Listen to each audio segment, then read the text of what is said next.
Zay olona natsapa ihany fa tsara teo amin'ny fiainana Andriamanitra no afaka hihina sy resy lahatra amin'izany amin'ny androany ity hoe tsara amiko ianao Andriamanitra. Haleluia. Azo antoko izany tsara miko ny tompore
Tsika rehetrarehetra izay tonga eto androany izay arabaiko manokana ato anaty fandaharana misandratay ity. Haleluia.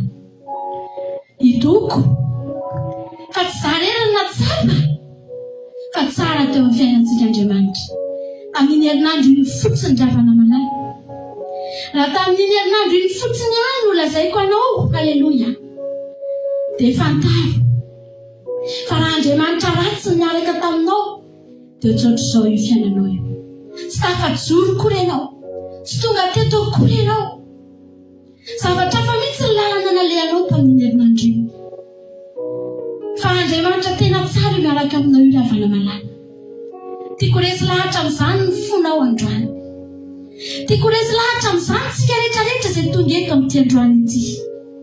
Raha hanome voninahitra n'Andriamanitra tsika androany dia aoka aloha resy lahatra ny fonao fa tsara tsy. Tsisy olona afaka hidera olona anankiray raha fantany fa olona ratsy. Raha olona ratsy, olony ratsy, malaza ratsy, tsy afaka ho teafana, tsy afaka ho deraina. Fa androany ny tsara ihany ravana malala no afaka omentsika voninahitra amin'ity androany ity. Andaontsika hisaotra an'Andriamanitra amin'izao fotoana izao. Andaontsika androany teny tompo malala misaotra anao ahako. Misaotra fa tena tsapako tokoa fa tsara ianao Andriamanitra. Fantatra izay iainanao androany. Fantatra zavatra eo anoloanao androany. Fa zavatra azoko tenenanao fotsiny dia izao lava ny fahavelomanao dia taratry ny fahatsaràn'Andriamanitra eo amin'ny fiainanao. Ny fifinaina eo am-bavolonao. Ny zavatra rehetra nenanao tamin'ny herinandro iny. Na tsara ianao fa nomena ny mihinana sakafo tsara ianao, ny tapo tsara ianao. Dia taratry ny fahatsaràn'Andriamanitra avokoa izany satria tsy manan-java-mahoritsika ao Jesosy ry Avana. Andaontsika androany iteny. Anao izay mety mandalo ady amin'izao fotoana izao. Misy ianao hoe aiza ny hery ahafahako hideran'Andriamanitra? Manana hery ianao. Mbola misy aho. Andao omentsika voninahitran'Andriamanitra ry Avana manana. Andaontsika hidera azy amin'izao fotoana izao. Andaontsika hanandratra azy amin'ity androany ity. Tsy avelantsika handalo fotsiny izao fotoana izao fa fotoana hiderantsika n'Andriamanitra. Halleluia. Dia letsy fantatsika ny zavatra mitranga. Dia letsy azontsika ny fomba hitondran'Andriamanitra. Fa tsotra ihany ny teniny aminao. Manana hevitra ivelana anao hevitra hitondra fiadanana eo fa tsy lotsy. Fa ny ataontsika androany ataontsika hihina ry Avana. Manandratra n'Andriamanitra isika.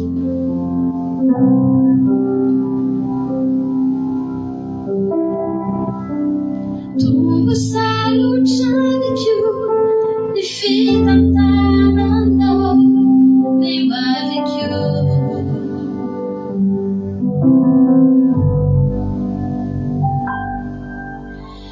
Nefa toky fotsinao ianao azama hamonjy ahy.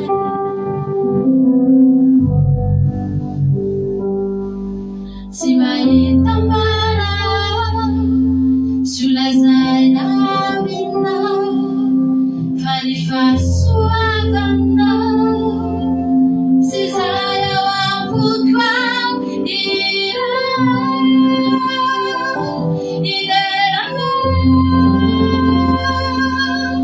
na ilatso zakako ahy nalahelo anatiko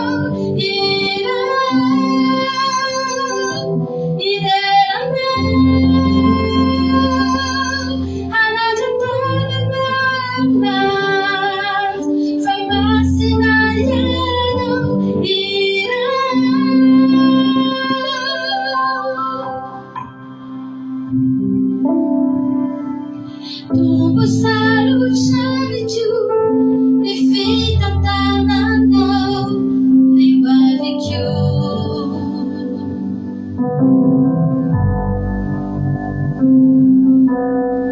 Nefa toky fotsinao ianao azama hamonjy ahy.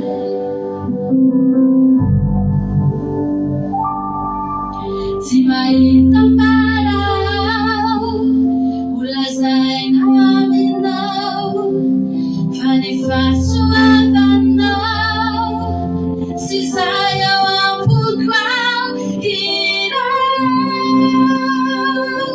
iray.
tonga eto ianao androany misy izy anao hoe forseko fotsiny fompideranao Andriamanitra fa raha zany atako zany tsy mbola tokony hideranao any zavatra tsara fantatrao dia izao tsy voahianao rery eo amin'ny toerana eo tsy voahianao rery efa nandalo teo ry Abakoka efa nandalo teo ry Paoly sy Silasy rehefa nangalana efa nandalo teo ry David efa nandalo teo ry Asafa efa nandalo teo ireo mpanompon'Andriamanitra maro izay niaina tao anatina fiderana na dia tao anatin'ny toe-javatra sarotra azy asa velangina ny fonao androany fa teneny hoe Jesosy marary ekeko fa tsy fantatry ny androany fa za Andriamanitra hideranao ahy ny foronina hidera ianao io tsotra fotsiny tanjon'Andriamanitra aminao tsy maintsy tonga ihany dravana ny hika-pifalia natondro Miriama sy Mosesy rehefa tafavoaka an-dranomasina mena tsy maintsy tonga ihany ny famoahana lokana sy hitsakinjaka amin'ny fifalia fa misy ny fotoana tsy mbola ny fiampitanao an-dranomasina mena aloha no hideranao an'Andriamanitra fa mbola ao anatin'ny aviavy tsy mamonjina mbola ao anatin'ny voaloboka tsy misy voany fa tsy mampanino izany fa androany manentana anao Andriamanitra hoe aza foanana eo ambavanao ny fiderana azy ry havana malala nomena antsika ty andro androany ity mba ahafahantsika tonga eo anatrehana hisaotra azy hiankohoka eo aminy anandratra azy ry havana malala mifantatrao hoe fa ao an-danitrao amin'izao fotoana izao ao an-danitrao amin'izao fotoana izao dia misy fiderana manakoako misy anjely analikisao manofa hofantanana sy migoaka eo anoloana seza fiandranana masina manoloana seza fiandranan'Andriamanitra eo anoloan'ilay tompony tompo sy ny mpanjaka ny mpanjaka eo anoloan'ilay Jesosy Kristy zanak'ondrin'Andriamanitra velo migoaka eo anoloana izany dia midera azy ry havana malala hatrany an-danitra nge io fiderana io ry havana tsy eto ihany ane io ry havana ny anjely lanitra izay efa tsy miezaka no hoantsony fa mbola manokana fotoana amin'izao fotoana izao efa tonga any fa mbola manokana fotoana amin'izao fotoana izao hiankohofana eo anoloan'ilay masina indrindra haleluya za koa andrano manentana anao manentana antsika rehetrarehetra anatin'ny tokantrano andoantsika hideran'Andriamanitra androany tsy angataka ihany na tongavantsika io tsy hitaraina ihany na dehanantsika io fa andeha eo tsika satria fantatsika loatra fa tsy toy izao tsika raha tsy no Jesosy ry havana andoantsika androany araka amin'ny anjely lanitsika androany mba hidera ihany koa haleluya misaotra Jesosy anome voninahitra anao zay manandratra anao zay Andriamanitra amin'ity androany ity hideranao ny fonay Andriamanitra haleluya mba hiaraka amin'izany anjely lanitra zany ihany koa ny feo antsika ry havana malala amin'izao fotoana izao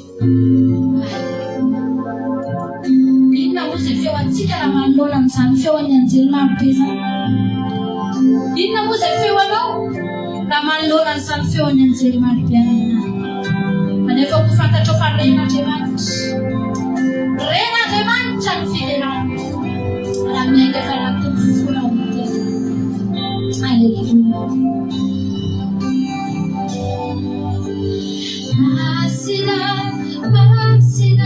yanao itu Enifurina inchau Itanireyecha Fireyecha Miyuganda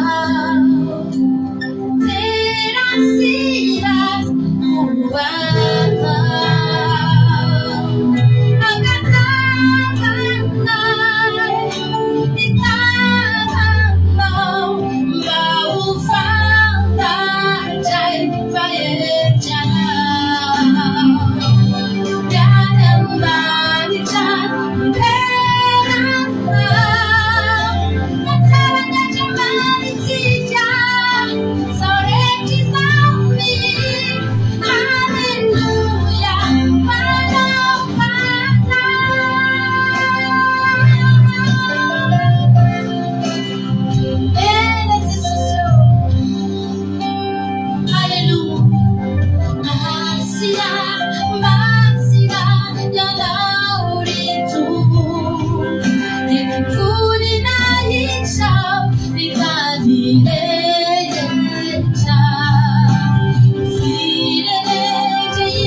feonao koa izay tsy ova mba te mitondra ho anoloanao koa izany feonay izany Andriamanitra amin'ity androany ity mba te hiteranao koa izay satria fantatray loatra fa raha fahefanana any an-danitra na ity an-tany dia tsy misy mitovy aminao Andriamanitra.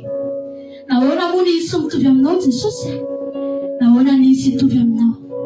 Ova efa nisy raha dia iray aza manam-pahefana sy manam-boninahitra ka afaka misorana teo ambony hazo fijaliana.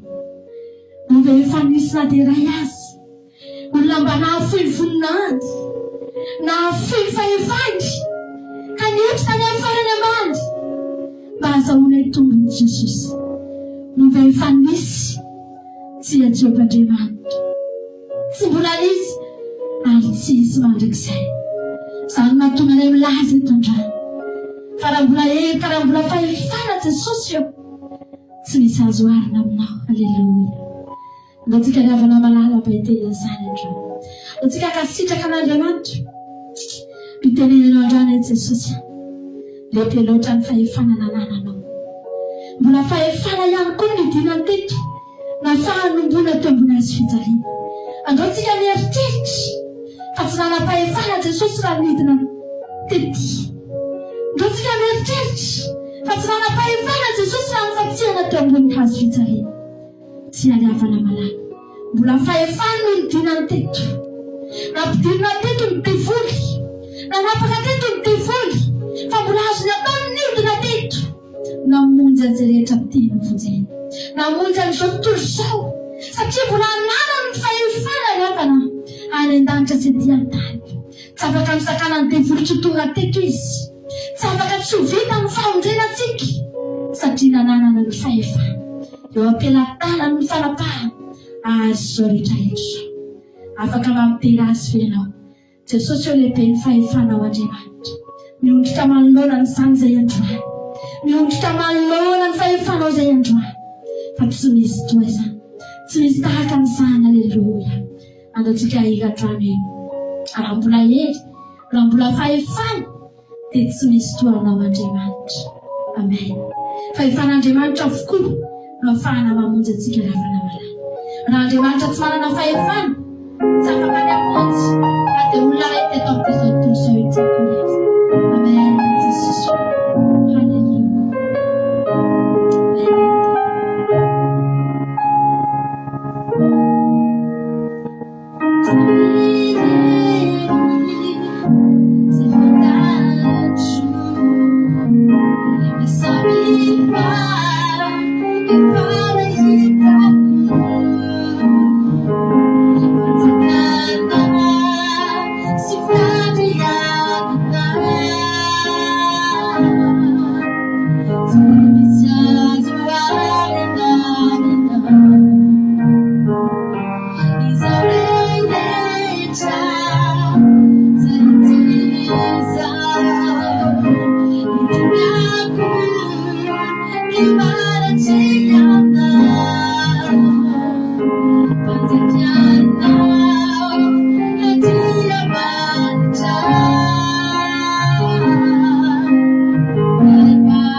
ny fitiavan'Andriamanitra.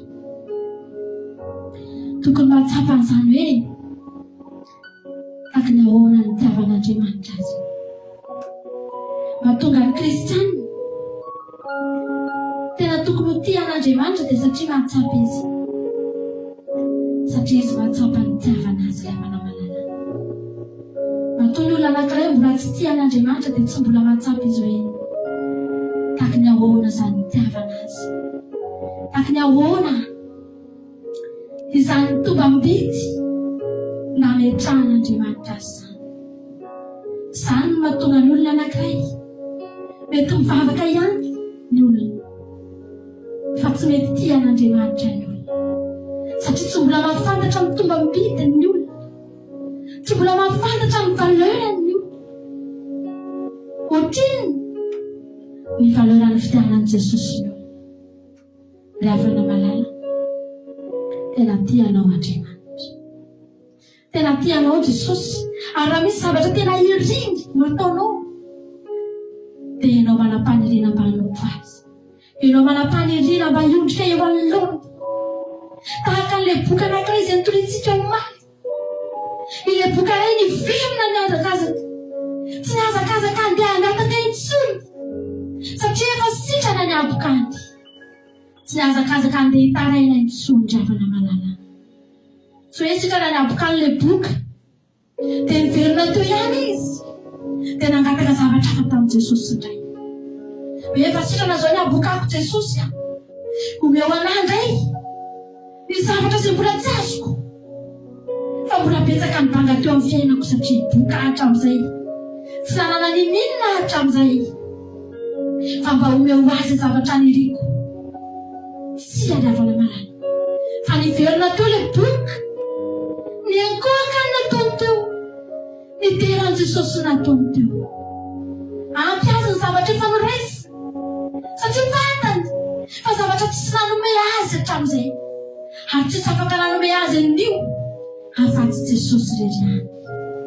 Nanapa-kevitra ny ankohaka teo amin'ny Jesosy izy, nisaotra an'Andriamanitra izy, nitodika tamin'Andriamanitra izy, satria fantany fa raha azony ny fanasitranana tamin'ny abokany, afaka azony hatramin'ny fiainana mandrakizay. Ry havana malala, tsika androany mba hitena i Jesosy, tonga eto androany tsy hangataka ny minina aminao ahy, tsy teny aminao aho hoe omeo ahy zavatra niriko, tsy teny aminao hoe tsy ampy an'izao ny fiainako, fa hiteny aminao androany Jesosy fa tiako ianao. Maniry nanompo anao ahy, hanolo tena manao ahy Jesosy, hanolo tena hidera anao ahy Jesosy manalo. Alleluia. Andaontsika ry havana, andaontsika hiaraka hanolo tena man'Andriamanitra ato anatin'ny tirity.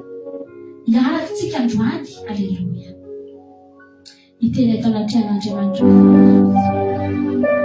Maniry andro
Iza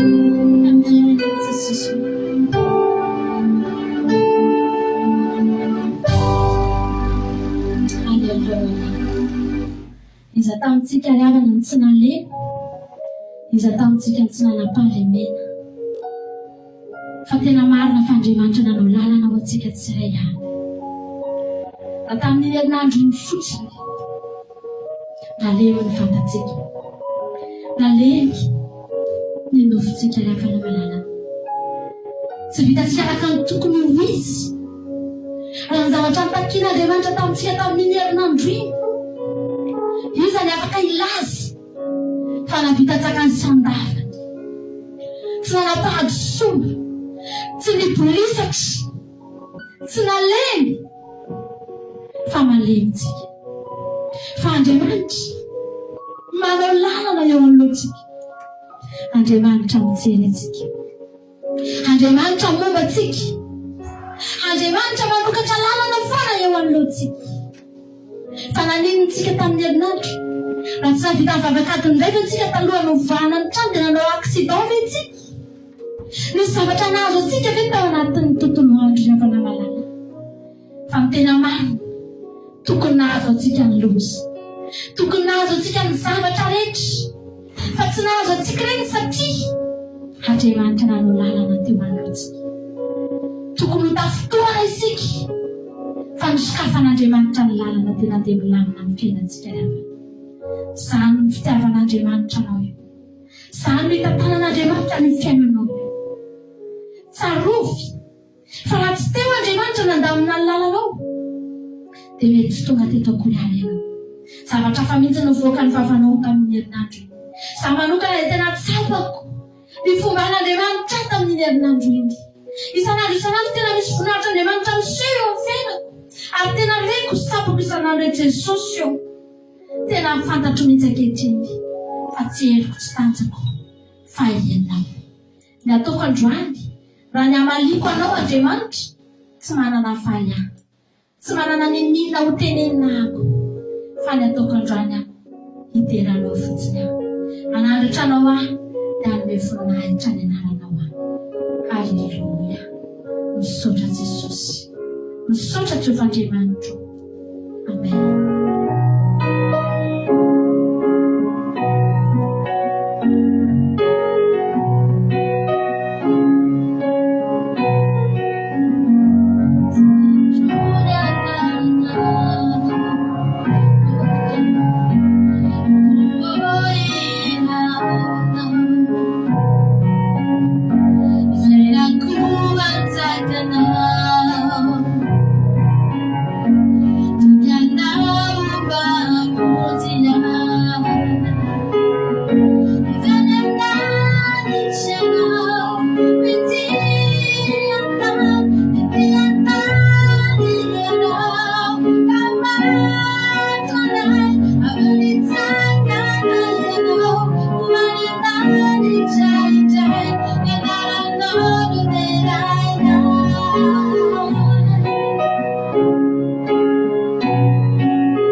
anaranao ianao lelo antsona isan'andro mivoaka na mihitsy izay dia miantso anao foana noho izany tsy misy anarana hafa afaka omena voninahitra eto afa-tsy ny anaranao Jesosy. Aleluia. Mino afa niaraka tamiko teto ianao mino ako fa niarana nandratra n'Andriamanitra tamiko teto ianao androany tsy ampiravana raha ny hira izay nataontsika teto raha ny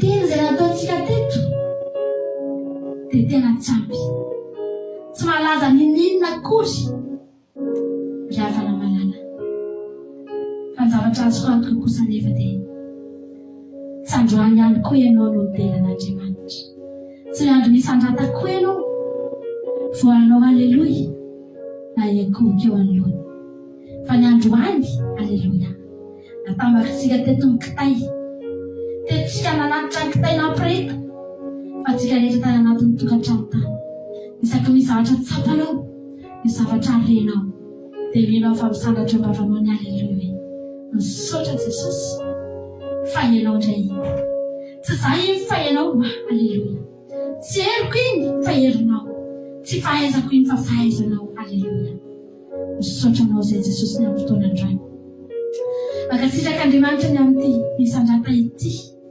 misaotra fa teto ny fanatrehanao misaotra fa nisanatra eto ny anaranao Andriamanitra na dia kely fotsiny any Jesosy raha voalaza fa mandravaka ny seza fiandriananao Jehovahandriamanitra ny fideran'ny Israely dia mety voninkazo tokana kely mba vitanay teto nandravahana n'izany Jehovahandriamanitra fa enoko santenayko anefa tompo fa tondra eo anatrehanao ny fiderana izay nasanatra teto Jesosy fa ny anatin'ny fony lalina dia resy lahatra tsy matsapa fa tsy toy izao izay raha tsy aminao Andriamanitra voninahitra ny eo anao didera ny aja misaotra mandrakizay ny eo anao misaotra Jesosy.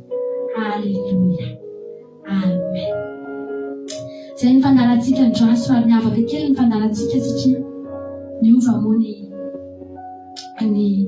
forman'ny fandarantsika dia izay nanomany mentsika nanao misandrata androany mino fa tsy dia nanova zavatra be tany aminareo ihany na dia zaza no mitondra ny rehetrarehetra teto ary fifaliana mba ihany koa izany satria mandray anjara feno amin'ny fideranan'Andriamanitra amaranako azy aho dia ataoko ty izy tia amaranantsika ny fandarana misandrata hidirantsika kosa amin'ny fandarana vavaka fiambenana ao anaty izy tsika dia hiditra amin'ny fandarana vavaka fiambenana fa ataontsika amin'ny fontsika izy ty hoe misaotra ny Jehovah ny fanahiko izay rehetra atao anatiko dia misaotra ny anarany masina. Aleluia. Voninahitra ho anao Jesosy.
Haleluya.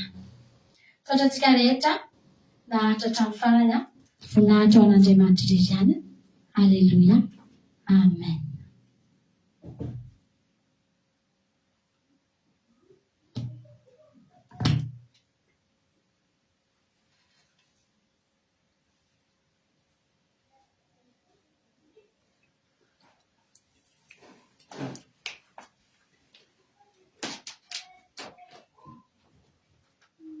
Isaky ny amin'ny sivy sasany alina eto amin'ny pejy Andranoka izaho akirako. Vavaka fiambenana. Vavaka fiambenana. Apokalipsy 3:20 ny 5:2. Ary nahita aho fa indro ny tanàna masina dia Jerosalema vaovao midina avy any an-danitra tamin'Andriamanitra. Voahomana tahaka ny ampakarina efa miaingo eo amin'ny vadiny. Vavaka fiambenana. Vavaka fiambenana. Arahinao ny alatsinainy hatramin'ny zoma isaky ny amin'ny 7 sasany alina eto amin'ny pejy Andranoka izaho akirako. Vavaka fiambenana. Vavaka fiambenana. Vavaka fiambenana. Vavaka fiambenana. Arahinao ny alatsinainy hatramin'ny zoma isaky ny amin'ny 7 sasany alina eto amin'ny pejy Andranoka izaho akirako. Vavaka fiambenana. Vavaka fiambenana. Apokalipsy 3:20 ny 5:2. Ary nahita aho fa indro ny tanàna masina dia Jerosalema vaovao midina avy any an-danitra tamin'Andriamanitra. Voahomana tahaka ny ampakarina efa miaingo eo amin'ny vadiny. Vavaka fiambenana. Vavaka fiambenana.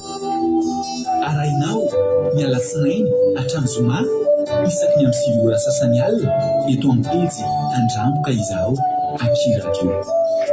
Vavaka fiambenana. Vavaka fiambenana. Vavaka fiambenana. Vavaka fiambenana. Arahinao ny alatsinainy hatramin'ny zoma isaky ny amin'ny 7 sasany alina eto amin'ny pejy Andranoka izaho akirako. Vavaka fiambenana. Vavaka fiambenana.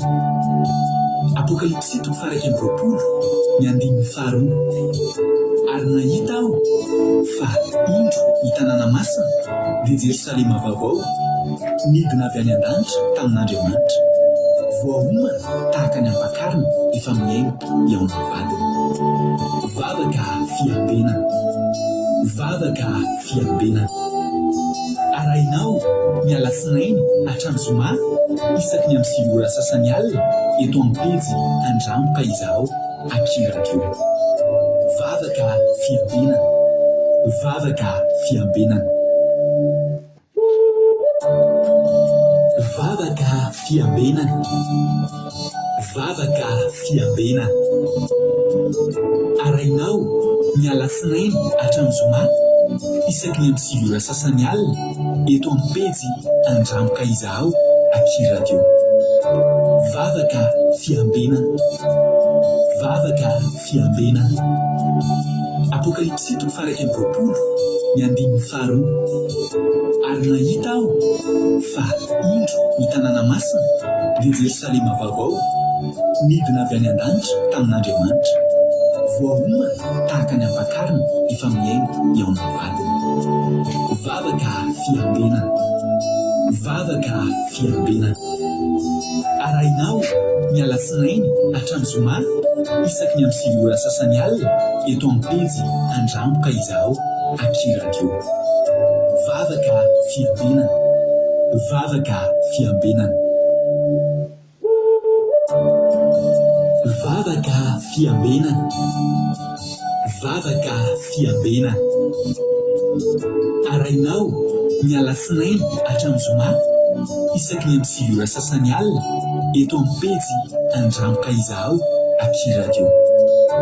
Vavaka fiambenana. Vavaka fiambenana. Apokalipsy 1:20 ny 5:10. Ary nahita aho fa indro ny tanàna masina dia Jerosalema vaovao midina avy any an-danitra tamin'Andriamanitra, voahomana tahaka ny ampakarina efa miaingo eo amin'ny vadiny. Vavaka fiambenana. Vavaka fiambenana. Arahinao ny alasinainy hatramin'ny zoma isaky ny amin'ny 5 ora sasany alina eto amin'ny pejy Andramboka izaho akirako. Vavaka fiambenana. Vavaka fiambenana. Vavaka fiambenana. Vavaka fiambenana. Arahinao ny alasinainy hatramin'ny zoma isaky ny amin'ny 5 ora sasany alina eto amin'ny pejy Andramboka izaho akirako. Vavaka fiambenana. Vavaka fiambenana. Apokalipsy 1:20 ny 5:10. Ary nahita aho fa indro ny tanàna masina dia Jerosalema vaovao midina avy any an-danitra tamin'Andriamanitra, voahomana tahaka ny ampakarina efa miaingo eo amin'ny vadiny. Vavaka fiambenana. Vavaka fiambenana. Arahinao ny alasinainy hatramin'ny zoma isaky ny amin'ny 5 ora sasany alina eto amin'ny pejy Andramboka izaho akirako. Vavaka fiambenana. Vavaka fiambenana. Halleluja.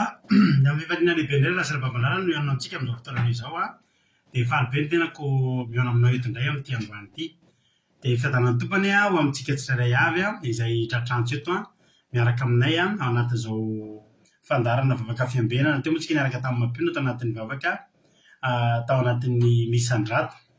Anao live kely tsika tamin'ity androany ity niova kely ny fandarantsika tamin'ity androany ity noho ny zava-misy. Halleluja. Mino fa nahazo hery daholo nareo tanatin'iny fotoana iny. Tonga indray ny fotoana izay rahantsika tanatin'ny vavaka fiambenana amin'izao fotoana izao izay rahanareo amin'ny tenako. Ka dia mialohan'ny zavatra rehetra aloha dia andao aloha tsika ametraka ny fotoana eo am-pelatanan'Andriamanitra. Ka dia andao mampandrosoantsika ny anabavintsika izay hitondra antsika ao anatin'ny vavaka fanombohana amin'ity androany ity. Miarabanareo rehetrarehetra izay tratrantso eto.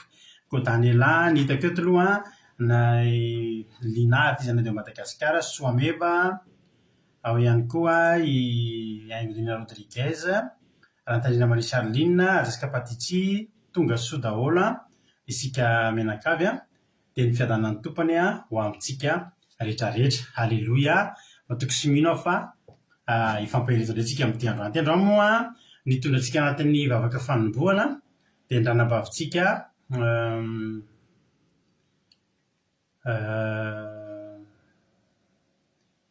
ny ranabavintsika $100. Halleluja. Dia avy eo hitondra tenin'Andriamanitra amintsika eto indray mampionina ihany ny vernetra avy eo hitondra antsika anatin'ny tenin'Andriamanitra. Dia avy eo hitondra antsika anaty vavaka famaranana ranabavintsika Rodine. Halleluja. Tonga soa daholo ary tsika rehetrarehetra dia maretatra amin'ny farany. Andao ary vavakantsika miaraka amin'ny fotoana eo am-pelatanan'Andriamanitra. Anao ny fitenenana ranabavy $100.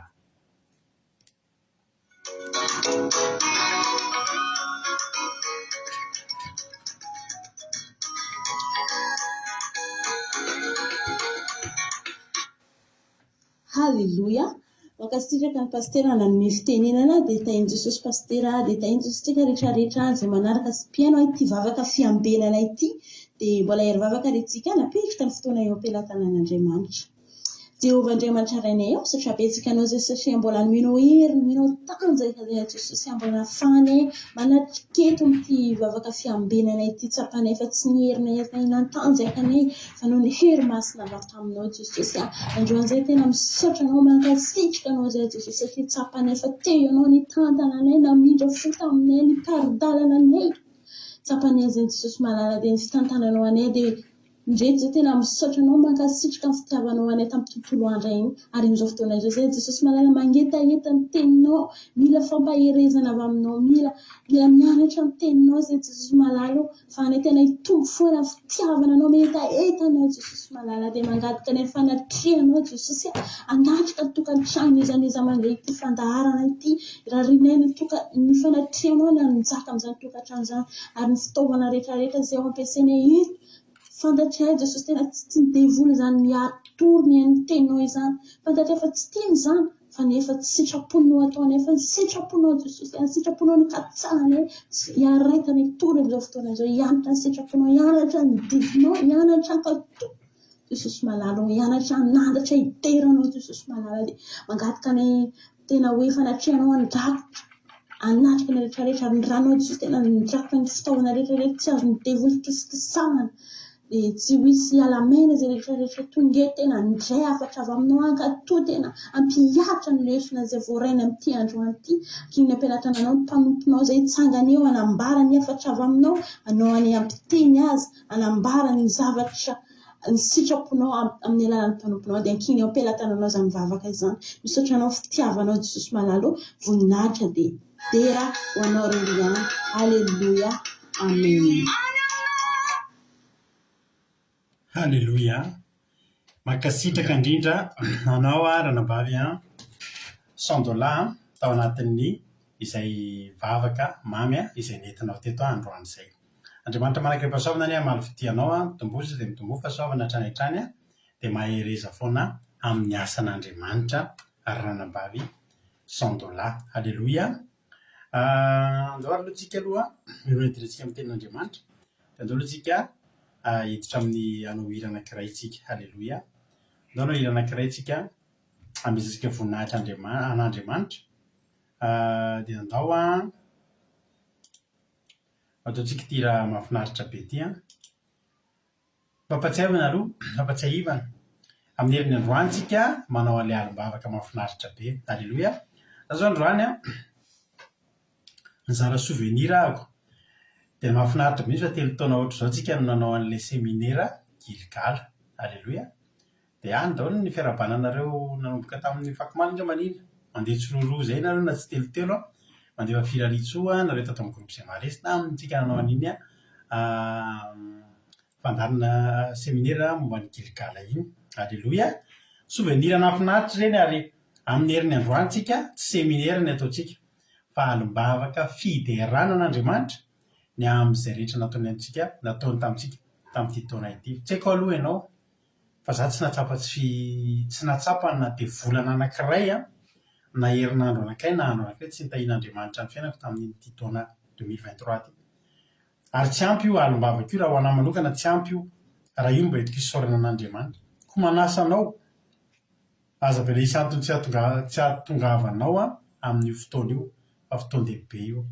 Averiko ihany fa tsara ny mangataka fa tsara lavitra ny mahay misaotra sy mankasitraka. Halleluia.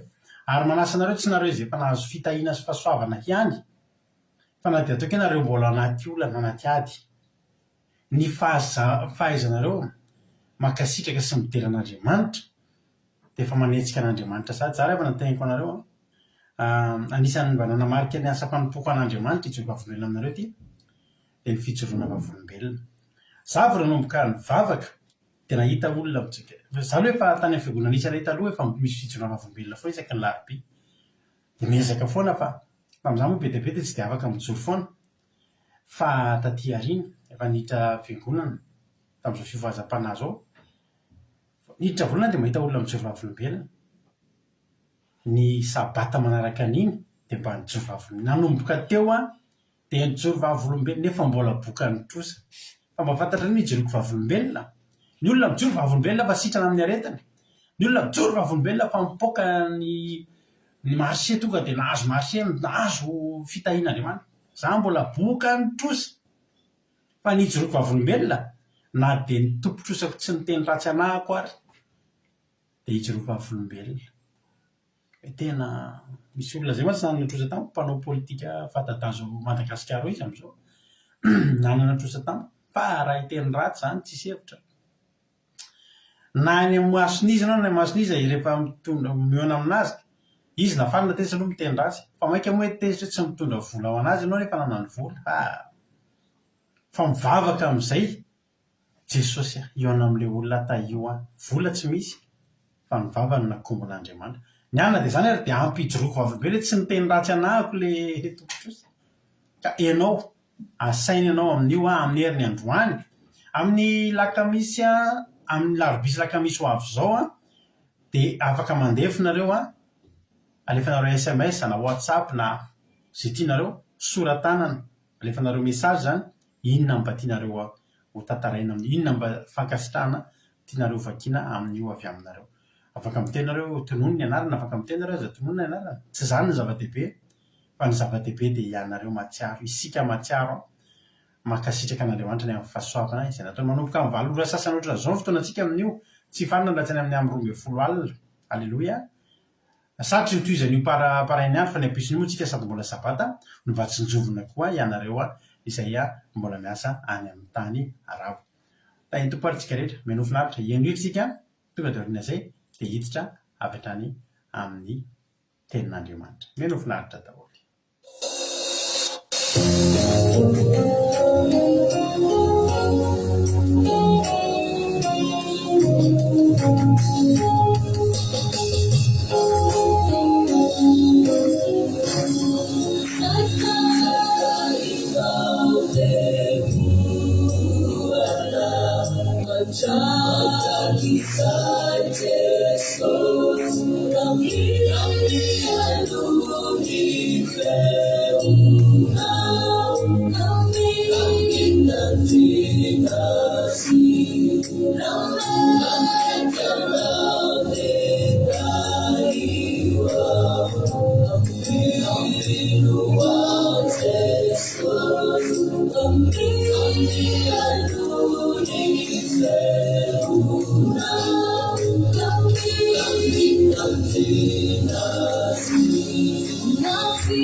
Halleloia. Tsika ihany hika amin'ny tenin'Andriamanitra avy hatrany tsika dia aorianan'izay dia miditra amin'ny famelabelarana ny toy any fandarina taka ny mahazatra. Halleloia. Dia manasa antsika ary hiditra amin'ny tenan'Andriamanitra efa naka baiboly ianao efa naka fitoerana tsara ihany koa. Halleloia. Dia tonga dia andao ary ampandrosoantsika ary himam-pionina mianao finaritra daholo dia rehefa avy eo dia anao hiditra amin'ny famelabelarana antsika. Misika fitenana ary himam-pionina tahiny tompo aloha verserina Ruanina ozy izy Bersava, Itody Raony Soa, Tonga Soa, Andolina Suzelle, Marie-Jo, Koda Léonie, tahiny tompo daholo tsika rehetrarehetra mianao finaritra daholo ary menana himam-pionina ny fitenenana. Lehibe indray ny arabako antsika menakavy amin'ity rehefa ity ato anatin'ny fandarana vavaka fiambenana isika dia faly miarahaba-nareo aminaran'i Jesosy ary faly ihany koa miaraka aminareo indray androany ato anatin'ny fandarana tonga soa daholo tsika rehetra maharetatra amin'ny farany. Fifaliana ho ary fahasoavana ho any itondra ten'Andriamanitra ampaherezako anao indray androany mombamomba ny Pasika moa izy ity na dia tsy Pasika aza ny androntsika amin'izao mbola ho avy ny Pasika fa tsy mampanina mihitsy ny resahana amin'izany satria ny fahamonjena nataon'i Jesosy antsika dia tsaroantsika foana andro aman'alina na roviana na roviana. Rehefa nanao ny Pasika Andriamanitra tany amin'ny Exodus 12 tany raha malaala talohan'ny nivoahan'ny zanak'Israely tany Egypta dia nanome baiko Andriamanitra. Ny teny izy manao hoe raha vakitsika ny Exodus 12 andininy voalohany mihitsy no vakitsika androany. Exodus 12 andininy voalohany vaky toy izao amin'ny Jesosy ny soramandry manao hoe ny Pasika sy ny loza fahafolo izay nahafatan'ny lamato rehetra teo Egypta. Ary Jehovah niteny tamin'i Mosesy sy Arona teo amin'ny tany Egypta ka nanao hoe ity volana ity no voaloham-bolana ho anareo dia ho voaloham-bolana ho amin'ny taona ho anareo izy. Mitenena ianareo amin'ny fiangonana dia ny Israely rehetra ka manaova hoe amin'ny andro fahafolo amin'ity volana ity dia aoka ho samy haka zanak'ondry iray avy izy rehetra araka ny fianakaviany. Dia zanak'ondry iray avy no ho an'ny isa-trano ary raha vitsy loatra ny iray trano ka tsy mahalany zanak'ondry iray dia aoka izy sy namany hifanakaiky trano amin'ny haka araka izany arak'izay isan'ny olona. Ny olona rehetra samy araka izay tokony ho lany avy no anisanareo zanak'ondry. Andininy fadimy. Zanak'ondry tsy misy kilema dia lahy izay iray taona no alainareo amin'ny ondry na amin'ny osy izy ary hotelizinareo izy hatramin'ny andro 14 amin'ity volana ity dia hamono azy amin'ny hariva ny fiangonana dia ny Israely rehetra.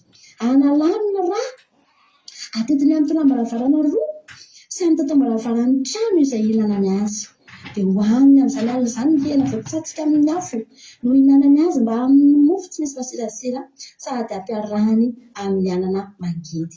Dia hanina manta na voandro amin'ny rano izy fa hatsatsio amin'ny afo mba amin'ny lohany sy ny tongony ary ny fadiny ary aza asiana sisa ho tramaraina fa raha tahiny misy sisa tsy lany ka hatramaraina dia hodoranareo amin'ny afo. Ary toy izao no ataonareo toy izantsika ihany ten'Andriamanitra. Ary toy izao no ataonareo raha mihinana azy ny valahanareo voasikina ny kapanareo eo amin'ny tongotrareo ary ny tehinareo eny amin'ny tananareo dia hoaninareo faingana izy fa pasika ny Jehovah. Fa andeha hamaky ny tany Egipta amin'izany alina izany ka hamono matoa rehetra amin'ny tany Egipta hatramin'ny olona ka hatramin'ny biby fiompy, ary ny andriamanitra ny Egiptianina dia hotsaraiko avokoa hoy Jehovah. 19. Ary ny rà dia ho famantarana ho anareo eo amin'ny trano izay hitoeranareo, ary raha mahita rà dia handalo anareo ka tsy misy loza handringana anareo raha mamely ny tany Egipta. Ajantsika eo amin'ny 17.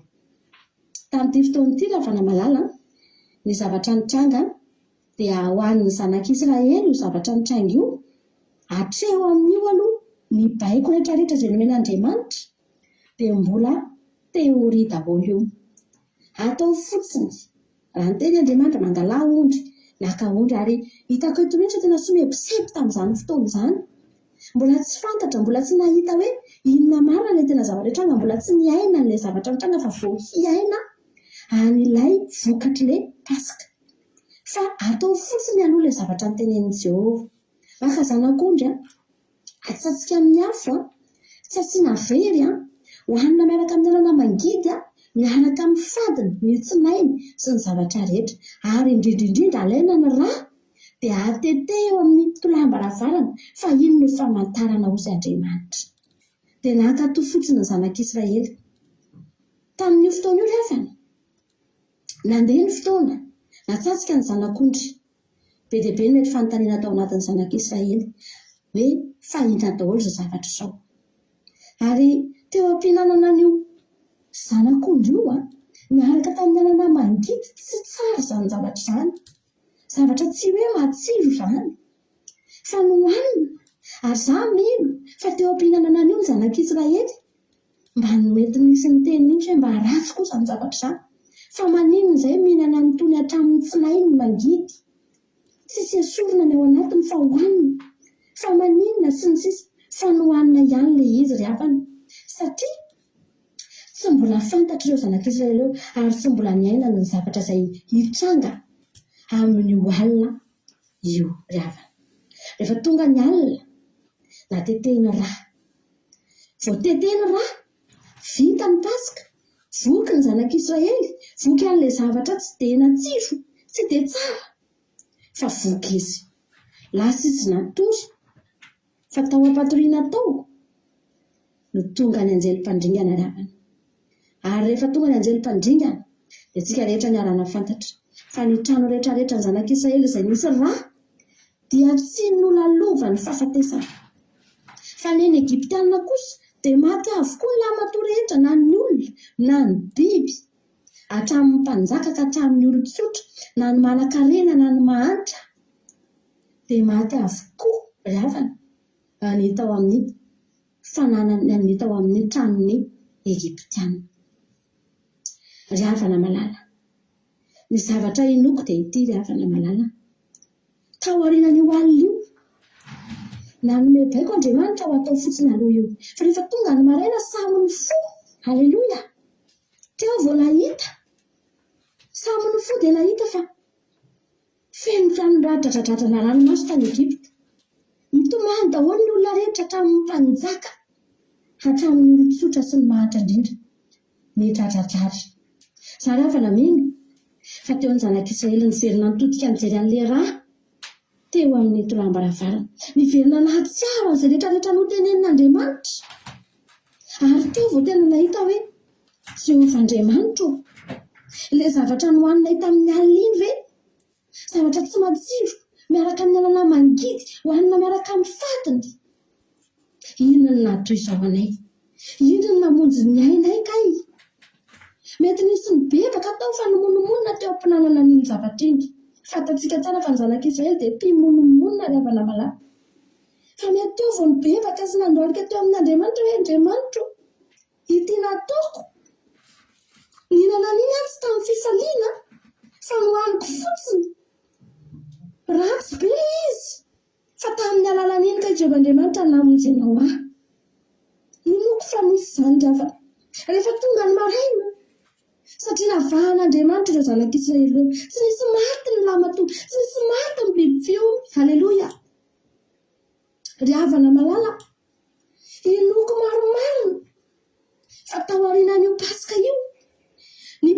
dia napetrak'Andriamanitra ho lalàna mandrakizay ho tandremany taranaka fara-mandimban'Israely. Inoko maromarina ny afaka fa tao an'rian'io ny pasika tao aorianan'io. Haleloia.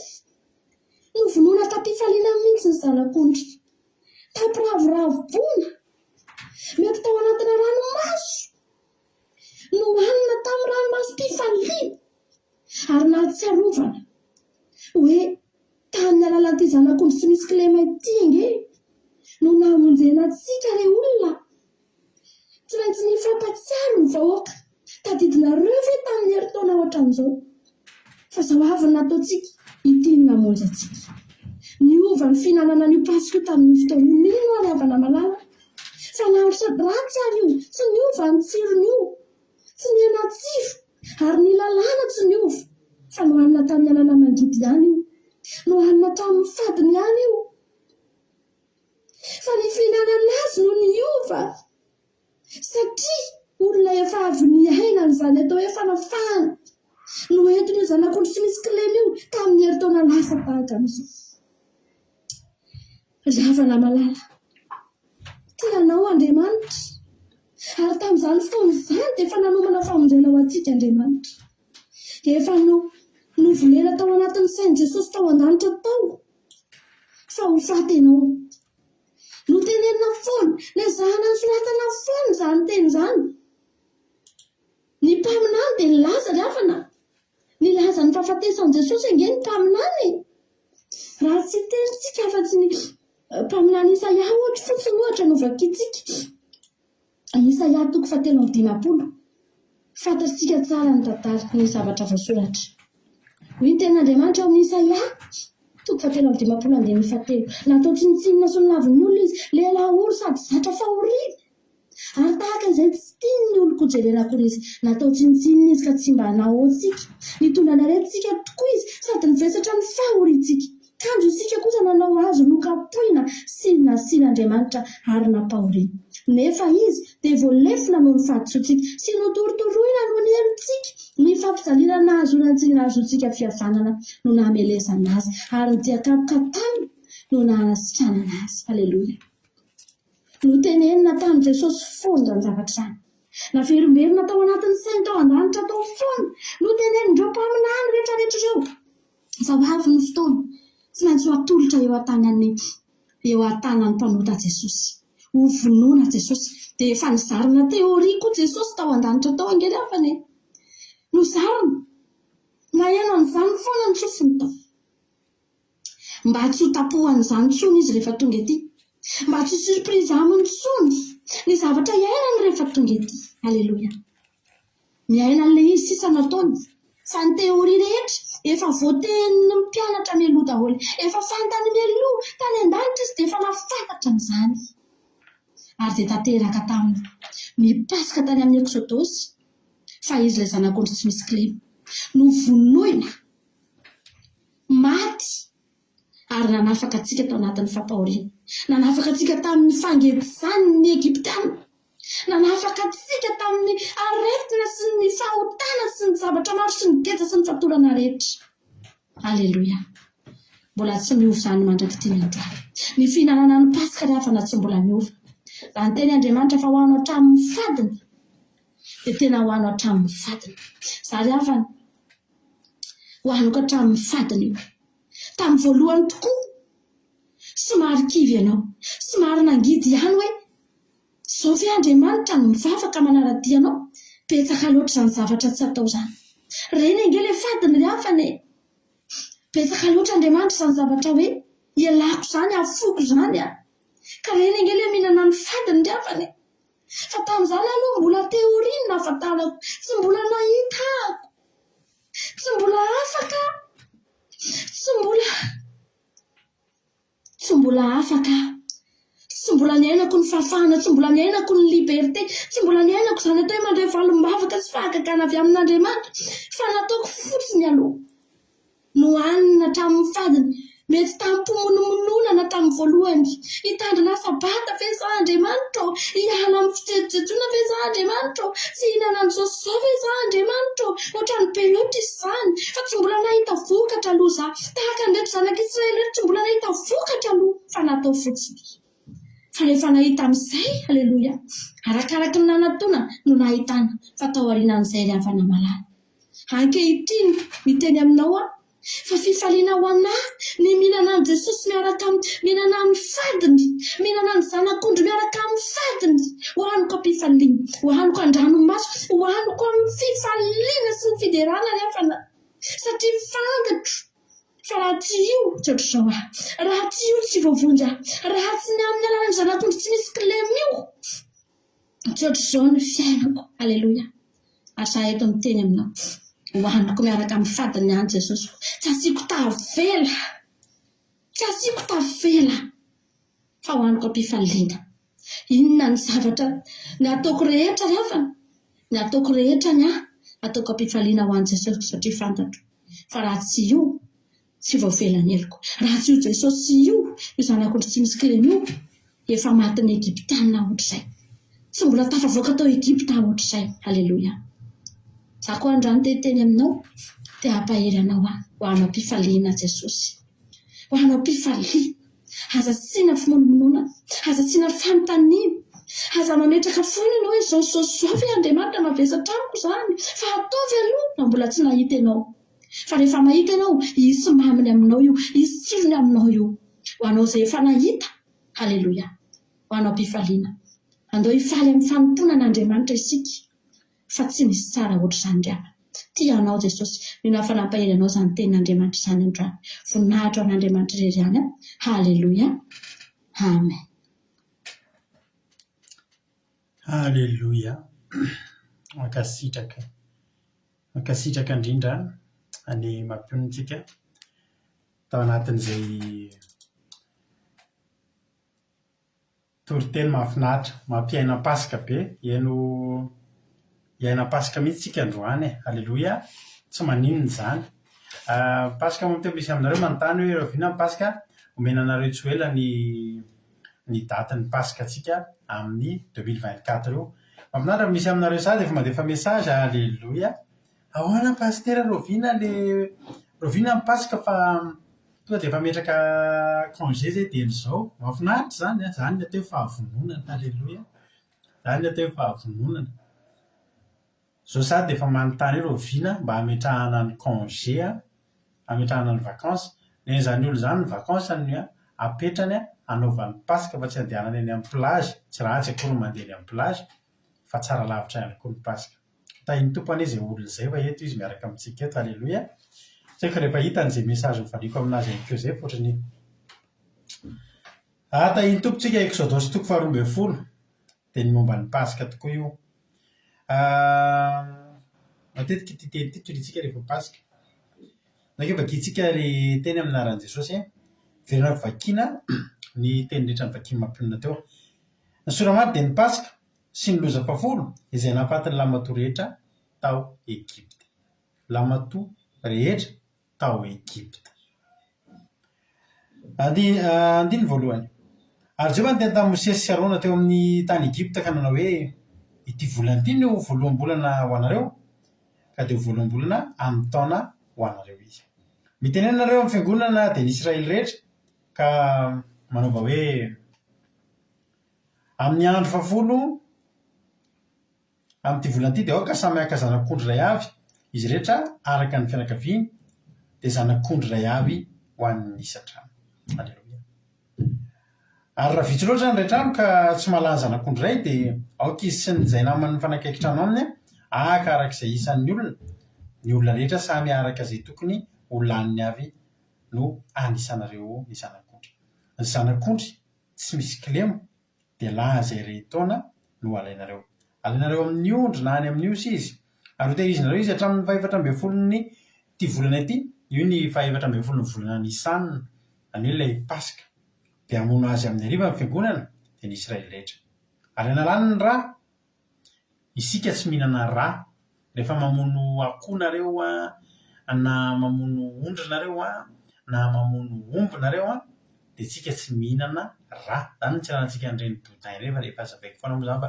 eny antsefatsefany dia azavaiko anareo foana ny tokony izy analany ny ra ka tetiny amin'ny tolambaravarana roa sy ny tatoam-baravarana ny trano izay hinanany azy dia hohaniny amin'izany alina zany ny hena voatsatsika tamin'ny afo ny hinanany azy mba mofo tsy misy masirasira sady ampiarahana amin'ny anana mangidy azo hanina manta na voandro amin'ny rano izy fa atsatsio amin'ny afo mba amin'ny lohany sy ny tongony ary ny fadiny ary azo asianareo sisa tramaraina fa raha tahiny misy sisy tsy lany tramaraina dia hodoranareo amin'ny afo ary toy izao no ataonareo raha mihinana azy ny valahanareo voasikina ny kaponareo amin'ny tongotrareo ary ny tehinareo eny amin'ny tananareo dia hohaninareo faingana izy fa pasika an' Jehovah fa dia hamaky ny tany Egipta amin'izany alina izany a ka amonony matorehetra amin'ny tany Egipta hatramin'ny olona ka hatramin'ny biby fiompy ary ny andriamanitry ny Egiptiana dia ho tsaraiko avokoa izany Jehovah ary ny raha izay ho famantarana ho anareo izay eo amin'ny trano izay ho toerinareo ary raha mahita ny raha dia andalonareo ka tsisy loza andringananareo raha mamelon'ny tany Egipta aho. Halleloia, amen. Izay zany ny fitandremana amin'ny Pasika ary na tiana koa na tsy tiana dia tokony hitandremana amin'ny Pasika satria ny fitandremana Pasika raha havana teto a dia miankina manaina satria izao handalo ny fahafatesana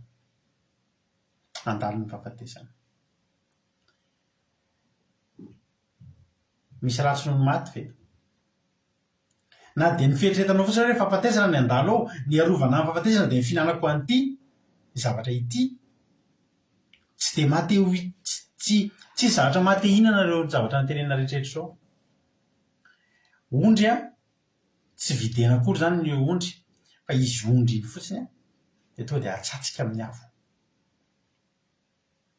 dia rehefa atsatsika amin'ny afo izy a dia hohanina tsy misy tsisy hoe hohanina amin'ny saosy na asiana tsy haiko aby le fomba fandrahoana misy fotoana zay fa nanao an'in'le ondry atsatsika iny dia misy ohatrany saosy zay dia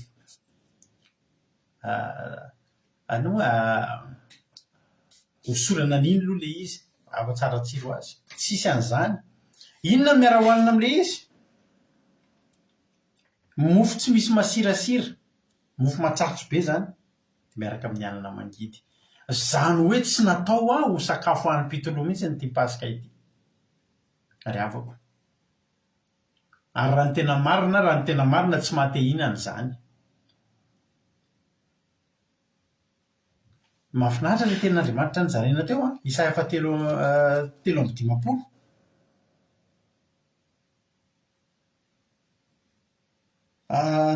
3:7 tapany faharoa ary tahaka n'izay tsy tian'ny oloko jerena akory izy tsy mahate hijery nge zany rehavany io zany a tena tsy haiko tsika efa mba misy fotoana mandeha amin'ireny le restaurant le fisakafoanana buffet ny any samy maka an'izay ilaina eny fa misy sakafo tena jery mihitsy tsy mahate hihinana na ny endriny tsy mety aminao dia tovitovy amin'izany teto ny Pasika ity Pasika an' Jehovah ity ty ondry izay natsatsika ty hohanina miaraka amin'ny mofo tsisy masirasira sy ny anana mangidy dia tsy mahate hihinana ary matoa ny olona tarihana mafy mihitsy hivavaka andao hivavaka reto a tsy misy olona vitsy zany olona zany tena hoe hatramin'ny voalohany fotsiny zay tiako fotsiny tsotro izao ny mivavaka za tsisy problème tsisy olana mahafinaritra ana le ranabavy tonga teto amintsika teto taloha zay rehefa tonga ny fotoana fitranana bavaka tambany inona ny olonareo izao ny azy ny tena za pasitera izy tsy misy olana ny fiainako fa te hivavaka fotsiny tsotro izao dia hoe tena bravo any maromaro ny tahaka anao ranabavy zaho izy tsisy problème ny fiainako fa zaho mihitsy ny te hivavaka. Halleloia. Fa ny ankoatr'izay teren'ny olana tsika voatoka mivavaka andao tsika tsy handainga fa tsy tiatsika zany ny andeha hivavaka. Tsy mahate-hity zany hivavaka zany. Hivavaka zany a eta mavesatra ho atsika. Eta mavesatra ny andeha hivavaka zany. Eta mavesatra ngerama zany hoe andeha hanao sitrapon'Andriamanitra zany e. Ny sitrapon'Andriamanitra dia izay rehetrarehetra tianao atao dia mifanohatra amin'iny ny sitrapon'Andriamanitra. Izay tiany nofinao ho atao dia tonga dia izao fotsiny, izay mifanohatra amin'iny kavina dia izay ny sitrapon'Andriamanitra. Ny zavatra rehetra tiany nofintsika dia io ilay tsy tian'Andriamanitra. Nefa ny zavatra tena mety amintsika indray dia manao izay tiany nofintsika. Dia kamin'ny olona andeha hivavaka izany. Dia vao mijery avy lavitra ny ay, ondry tsy asorina akory, tsisy fikarakarana fa tonga dia atsatsika. Inona no hohanina miaraka aminy, inona mba accompagnement l'izy? Sao dia mba pizza, sao dia mba frity saosisy, mofo tsy misy masirasira. Zany nga tsisy zavatra hafa, misy ka inona? Anana mangidy. Zany no pasika nasina nohaniny zanak'Israely. Hohanina hatramin'ny fadiny tsisy avela mijanona na ray aman-kely ary. Rehefa hivavaka ry havana dia misy ny atao mivavaka dia misy koa ny atao mivavaka. Fa ny tena hivavaka dia mivavaka dia manao ny sitrapon'Andriamanitra. Ary io sitrapon'Andriamanitra tsy mijanona amin'ny didi folo io, fa maro izy ireo. Ny zavatra tsy tian'Andriamanitra atao ve? Ny zavatra tsy tian'Andriamanitra ataontsika ve? Tsy voatanisa izany. Ary mianatra foana tsika mandraky ny androany, fa misy foana ny zavatra tsy tian'Andriamanitra atao. Kely izany didi folo izany. Fa ny zavatra azo antoka dia izao azo atao. Matetika misy fampianarana pasitera na mpampianaritra miteny to dia manome tokony olona hoe aza mananina izany rehefa tsy ho vitanareo ny hitandrina izany didin'Andriamanitra izany. Ny zanak'Israely raha tsy nahatandrina an'izany.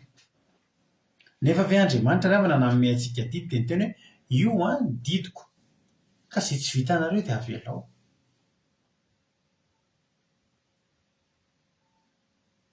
Eto amin'ny fiarahamonina misy antsika tsara fantatrareo ity dia misy ilay fomba fiteny anankiray hoe nul n'est censé ignorer la loi. Izany hoe tsy misy niza tsy tokony hahay lalàna. Misy zavatra izany ohatra mitranga tonga dia voasambotra ao satria nisy zavatra nataonao dia tsy afaka hita mihitsy hoe izaho kosa angery hisy nalala hoe tsy azo atao ny manao an'izao ohatra. Fa ny olona raha mbola olona koa ianao miaina amin'ny fiarahamonina dia tokony tsy hisy lalàna tsy fantatrao. Jereo nareo any amin'ny bokina lalàna any fa misy an'izany. Miresahana nareo amin'ireo mpahay lalàna eny fa zany nul n'est censé ignorer la loi.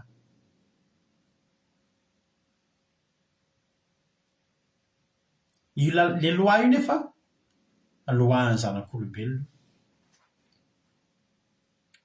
Dia misy zavatra ny enjehana anao, misy lalàna voaka ny enjehana anao. Dia manaiky sisa ny azo atao tena diso marina zany. Fa ianao tsy afaka tsy fantatro kosa raha angazana hoe tsy azo atao Tsy fantatro kosa raha hoe tsy azo atao mamoaka sarin'olona tsy nahazoana lalana. Fa efa tratra ny lalàna ianao dia normalement tokony ho hainao ny lalàna. Ary izany tokony tsy hankivy antsika hianatra foana ny didin'Andriamanitra.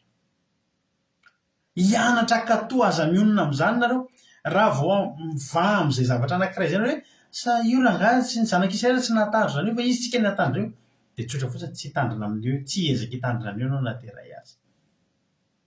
Tadidio anefa ry havana. Andriamanitra mpandinika ny fo ary mahafantatra ny fo. Mpandinika ny fo ary mahafantatra ny fo. Io Andriamanitra anokatra antsika ny varavaran'ny lanitra io. Tsy izaho. tsy zaly miteny amintsika manentana antsika ndao hitandrina didin'andriamanitra ary tsy le pastera miteny amintsika koa fa tsisy an'izany diditandremana zany tsy fa ho any an-danitra fotsiny tsotro zao tsika tsy za sady tsy izy ny alokatra ny lanitra za koa aza mbola antondona ny farafaran'ny lanitra fa rehefa tena jerena zany tokony ho haitsika daholy ary tokony vitantsika daholy ny tandrina ny didin'andriamanitra za mbola tsy mahavita n'izany rehetrarehetra zany fa za hanao ezaka fa za tsy olona fotsiny tsy vita koa ka zanak'Israely mahavita io za tsy mahavita an'io nefa Jesosy nga mahatoa ny zanak'Israely rery ao anatin'ny fivavahana vo amin'ny fotoana ianao hiditra amin'ny tena fivavahana dia tadidio miditra amin'ile mitondra zioka ianao eto ny zioka koa izy Jesosy ka mianara amiko be ny zavatra ianarana ao amin'Andriamanitra ary tsy mora ary tsy mahafinaritra everinao fa mora taminay moa zany hoe ny ala tsy nitandrina krismasy zany tsy nankalaza krismasy zany tsony ry havana hiteny zavatra vitsivitsy maromaro aminao androany hoe manao an'izany hivavaka dia tsy manakivy anao miteny anao hoe fehezo ny fekibo avoreto ny tanan'akanjo fa misy hoaninao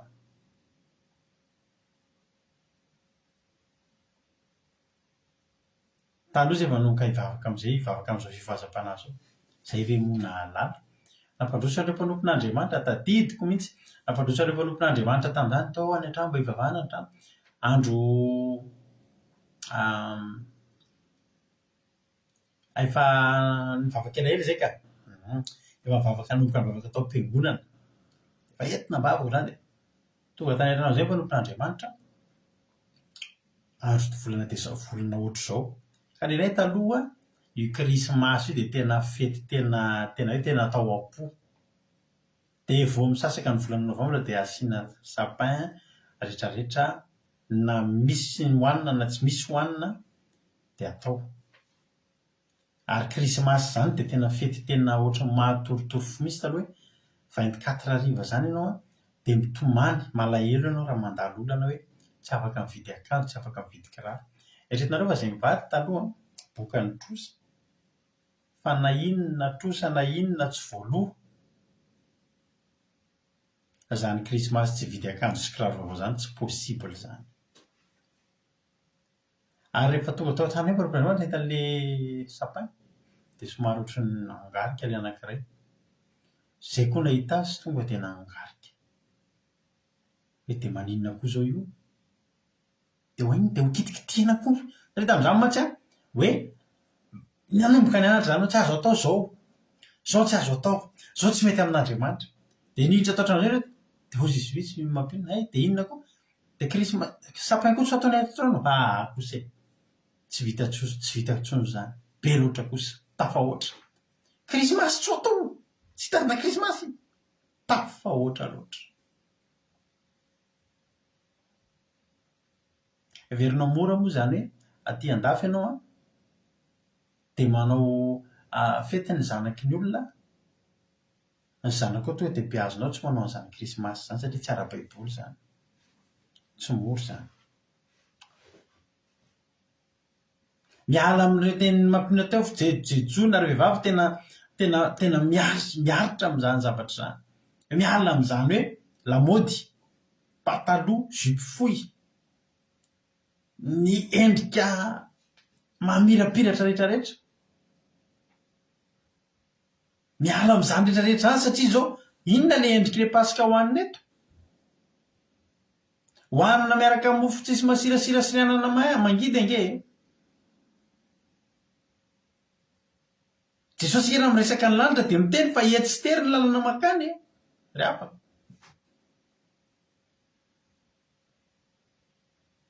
ny dikan'izany dia zao betsaka ny zavatra betsaka tena betsaka tsy voatanisa tsy manakivy anao ny zavatra tsy azo atao amin'ny fotoantsika tonga zanak'Andriamanitra kavina loko mena reo voalazany tojo reo, pataloha, jipo fohy, verni, manjamaso, manala volomaso, kavon'ila, kavon-droa, kavon'orona. Raha efa misy tatoazy ny teninao aza manamelo tena efa teo zany, fa ny ao amin'izao tsika tsy mitetika ny tenantsika, tsy manisy tombo-kavatsy famantarana amin'ny tenantsika fa any Jesosy tsika. Alleloia. Tsy azo atao tsony mijangajanga, tsy azo atao tsony mijerijery lehilahy na mijerijery vehivavy akoatra ny ao an-tranonao. Zay tiany nofo rehetrarehetra dia tsy tian'Andriamanitra ary tsy mora zany, ary mampianotra ny olona. Dia ozy ny olona mahita an'ilay ondry atsatsika sy ilay mofo tsisy masirasira sy ilay anana mangitra hoe datsinana an'io. Toy izay Jehovah hoe hoany ihany aloha raha azo atao, hoany ihany aloha. Alleloia. Dia mihinana tsy fidiny. Ohatra ny tenin' Jesosy, ohatra ny tenin'ny Petera tamin'izay hoe efa hatramin'ny alina izay Jesosy ny teo nanjono teo, nanaraha teo, fa nefa noho ny amin'ny teninao dia eto noho ny amin'ny tenin'ny Jehovah dia ndao atao mipasika. Izay zany ny tian'i Jehovah dia ndao atao mipasika. Fa ratsy kosa ilay izay raha mihinana an'ilay mihinana. Hitantsika tsy rehefa tsika misotro toaka taloha, rehefa misotro toaka dia rehefa jerena ny tarehintsika dia mihinana zavatra ratsy sika.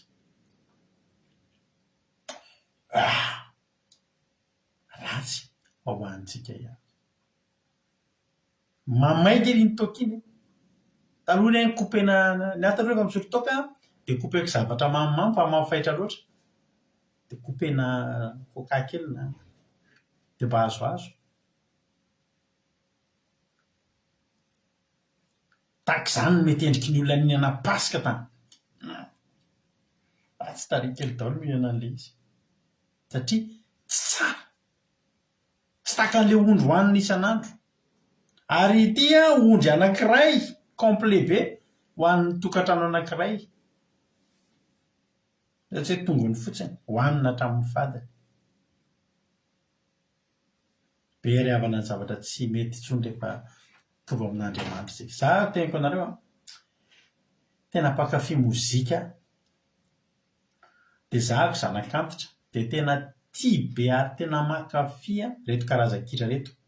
Ny hira rehetrarehetra ny taona 80, ny taona 70 sy ny taona 80 dia hira farak'izay tena tiako dia tena be dia be ny haiko. Ny gadon-kira country dia tena hoe tena mpankafy tanteraka mihitsy aho. Dia tena hoe tena ravoravo mifoka tamin'ny andron'ny radio kasety tsy azonao an-tsaina mihitsy izany isan'ny kasety country ako izany. Fa mitovy amin'ny halavako angamba raha atao manao ohatr'izao dia mitovy amin'ny angedako ohatr'izao kasety.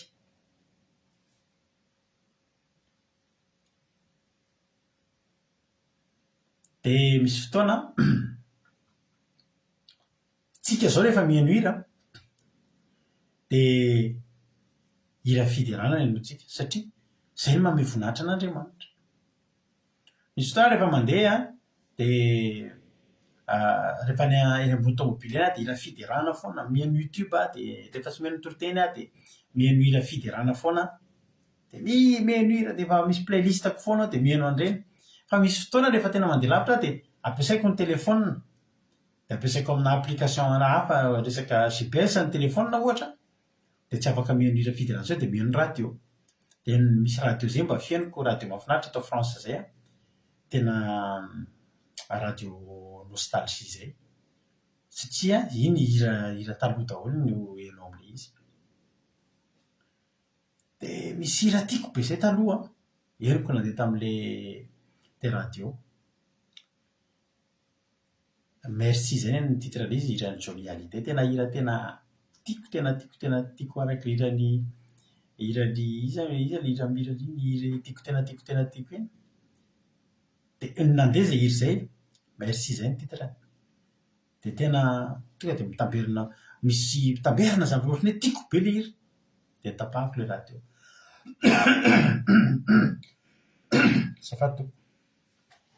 Tapahako ilay radio, tapahako ilay hira. satria manino tena tapitamberina zavatra betabeton dia ohatra ny miverina indray za mantsy zareo fa mihaino hira misy fotoana ianao a marary kely mihitsy io fona hoe mihaino an'le hira efa mihaino an'le hira taditinao tao zao ankizy vavy kely rehetrarehetra mba nitenenao tiako ianao zany efa tsy nanaiky anao ohatra na misy zavatra mampalahelo anao resaka pitiavanao foana dia tena tsy reny le zavatra taloha lisy tsy hoe mahavery ve mihaino an'izany izy zany tsy fantatro fa tsotra fotsiny tsy any Jesosy tsony reny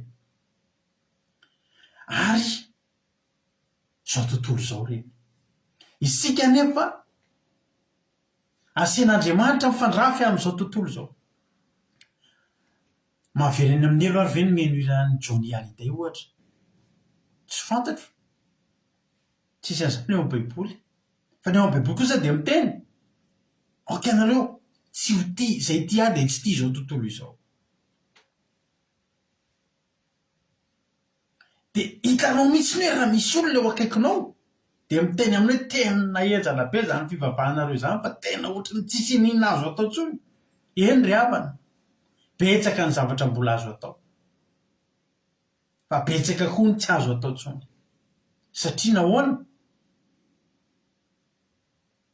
efa mihinana an'le pasika isika ale zavatra tianao atao tsy ataonao tsoko fa zavatra vaovao aminao mila ezahanao atao ny manao ny zavatra tsara dia ianarana vao mahay zavatra tsara ianao jerenareo daholo ny olona tsy mianatra zavatra tsara manao ratsy moramora aminy feo an'ny fialofana sotra ny tojo ianarana ny malala fomba fa tsy misimisy andao hianatra tsy alala fomba fa tonga dia tsy malala fomba tsotrozao fotsiny rehefa tsy hianatra fahalala-pomba ary mianatra ny fahalala-pomba nefa tsy mora ohatra miteritery zany ianao za ty ampahairanao androany raha ny listany zavatra tsy tokony ataontsika tsony rehefa mivavaka isika dia tsy ho voatanisa atsika angamba ny tsy tokony hankivy anao fotsiny dia zao eritrereto inona tamin'ny andro ny zanak'Israely ny vokatry'ilay finanana n'le ondry no hanina hatramin'ny fadiny marina tena mampionana eo am-pihinanana an'io a mbola tsy fantatrao mihitsy hoe inona ny tranga fa dia ny tsiron'io mangidy sy matsatso aloha ny enonao ny pasika voalohany zany izay nataony zanak'Israely tena nangidy taminy tena ny hinana an'ity zavatra ty tena fa nga tsy misy afa-tsy zao anomboka hivavaka ianao tena misy aminareo mihitsy manontany fa nga tsy misy afa-tsy zao rehefa le ampianariny reny nareo hoe tsy mahazo manao an'izao eny ry havana malalo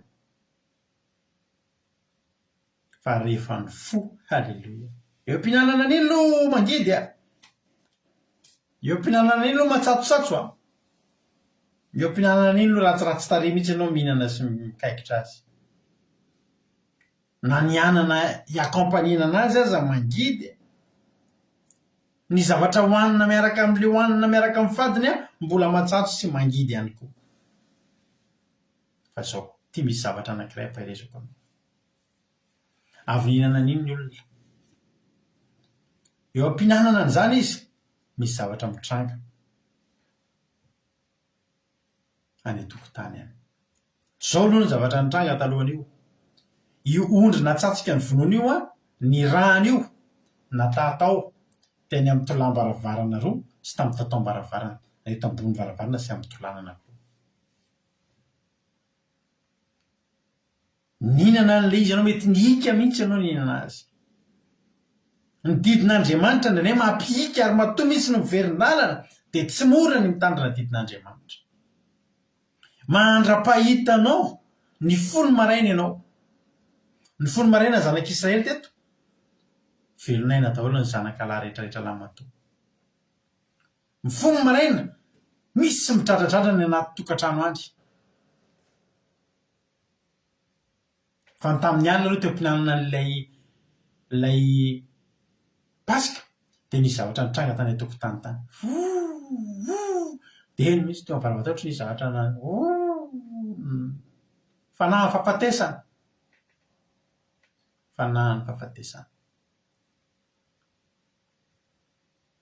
ry havako nandalo fotsiny izay fanahy fahafatesana.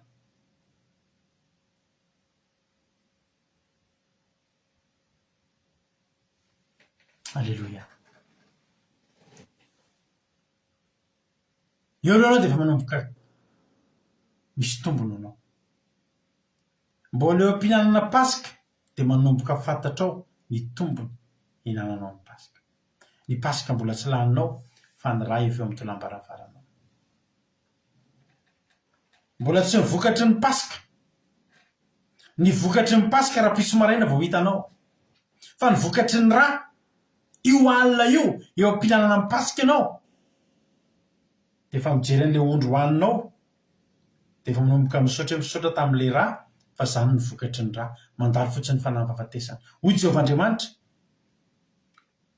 ary ny amin'ny trano izay toeranareo izy raha mahita ny ra dia handalo anareo ka tsy hisy loza handringana anareo raha mamelo ny tany Ejipta.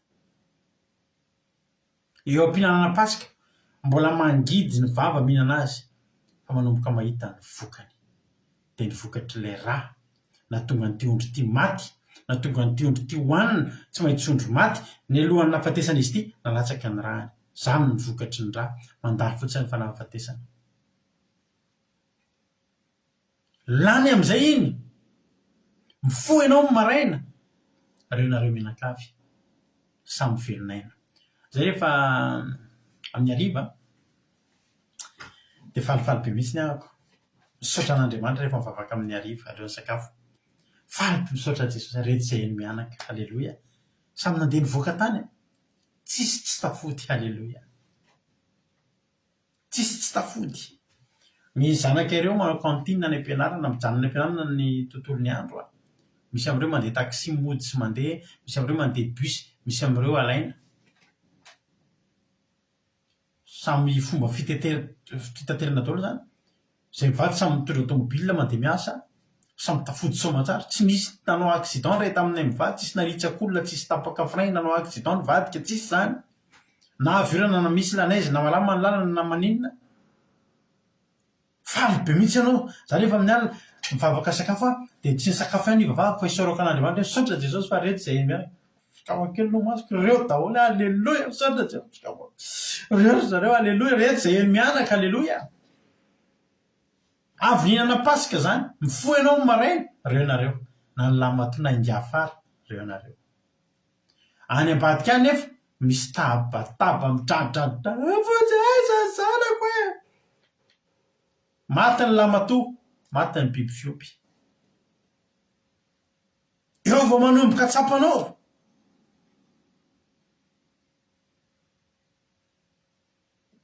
Hoy izy ianao hoe tia ny vokatr'ilay pasika. Tia ny vokatr'ilay pasika. Velonaina. Tsisy fahafatesana. Eo anao vao misaotra an'Andriamanitra ny amin'ny pasika. Eo anao vao miverina mijery an'ilay ra. Satria pasika efa lany. Verina mijery an'ilay ra ianao toritory fo. Izay nisy ra, tsisy fahafatesana. Raha niza moa hito, raha an'ilay ondry, raha tsy tsiro. Raha an'ilay ondry tsy nahatehinana maly. Fa izao, ndrentsika verina. Verina mibanjina ny ra dia misaotra an'Andriamanitra ny amin'ny ondry izay natao pasika. Izany andro teteny aminao. Ho avy ny fotoana mbola mangidingidy aminao aloha izao no miaraka amin'Andriamanitra. Mbola tsy mety folaka ihany ianao. Mbola tsy folaka. Araka ny tenako taminareo hoe efa mivavaka volana vitsivitsy izay mbola ny tananao krismasy ihany tamin'izany. Fa dia averiko aminao eto aloha na faly ianao na malahelo ny fitandremana fankalazana krismasy dia tsy ara-baiboly. tena fahavetavetana eo anaty an'Andriamanitra satria sampy no ankalazaina amin'ny 25 desambra io. Izay aloha zany dia tsika dia tsy mitsitsitsy eto mamoaka ny fahamarinana ry havako. Mbola mafy aminao aloha zany. Za miteny nareo aza manisy sapin ao an-trano nareo amin'ity raha mbola tsy nitandrina an'izay nareo tamin'ity taona ity, tamin'ny taona lasa. Raha tsy tianareo, tsy tsahatra mbola hiditra ao an-tokantranonareo ny ozona, tsy tsahatra hiditra ao an-tokantranonareo ny faharavana sy ny fampitehana. Aza mividy an'iny sapin iny aza tsangana ao an-tokantranonareo iny sapin iny aza mandeha makalaza sy mekohaka amin'ny andro krismasy zany ry havako. Ampitiavana ny tenenako anao an'izany. Izay izao nanomboka tamin'ny krismasy 2007 zay ny tany nanao krismasy farany, fa tamin'izany dia tena efa nampahafantarina hoe tsy izy mbola nikirina anao fa tsy mbola taminay izay krismasy. Mba nandeha nividy iny izy ity. Izay mivady anefa tsy mandrafitsy moto kely iray. Ny alavana.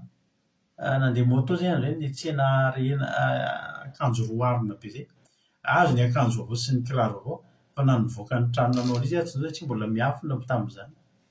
Le tsika indray havana ohatra izany za nge teneniko anao dinio fa raha misy fety ankalazaina mandany vola betsaka indrindra anatin'ny ray andro, raty ray andro dia ataovy kantonareo hoe krismasy iny no mitroka indrindra. Dia jereo daholo fa biby maloto fanohatra amin'ny sitrapon'Andriamanitra daholo ny tena malaza sy miakatra ny amin'ny latabatra rehefa andro krismasy. Ny foie gras, ny henan-kisoa sy ny fruit de mer isan-karazany. Hitanareo amin'izany dinio daholo zany rehetrarehetra teneniko anareo zany dinio daholo aloha zany. Fa zany rehetrarehetra zany ondroanina hatramin'ny fadiny daholo. Tsy mora averiko ny mamolaka ny tena hihinana an'izany ondroanina hatramin'ny fadiny. Fa marina ny teny mampionina ny pasika voalohany no nangidy ny fihinanana an'io. Fa amin'ny pasika manaraka tadidy fa ny fihinanana an'io no niarovan'Andriamanitra antsika mbola velonaina hatramin'ny androany. Roviana indray ny pasika ozy izy ilay ranabavy androany. Halleloia! Roviana ny datin'ny pasika satria izany olona izany dia azoko antoka fa nahita famonjena tamin'ny pasika. Ny andro pasika zavatra roa no mitranga: fandringanana ho an'ny fahavalon'Andriamanitra ary famonjena ho an'ny sakaizan'Andriamanitra. Azo antoka, azo antoka, azoko antoka ry havana fa mety mbola mangidy aminao aloha zao fa ho any ihany, fa hiantoka ny fiainanao, hifoha ianao ho amin'ny fotoana ao anatin'ny ianao mitandrina sitrapon'Andriamanitra io. Hifoha ianao, ho tsapanao amin'izay, ho sokafan'Andriamanitra ny masonao dia ho tsapanao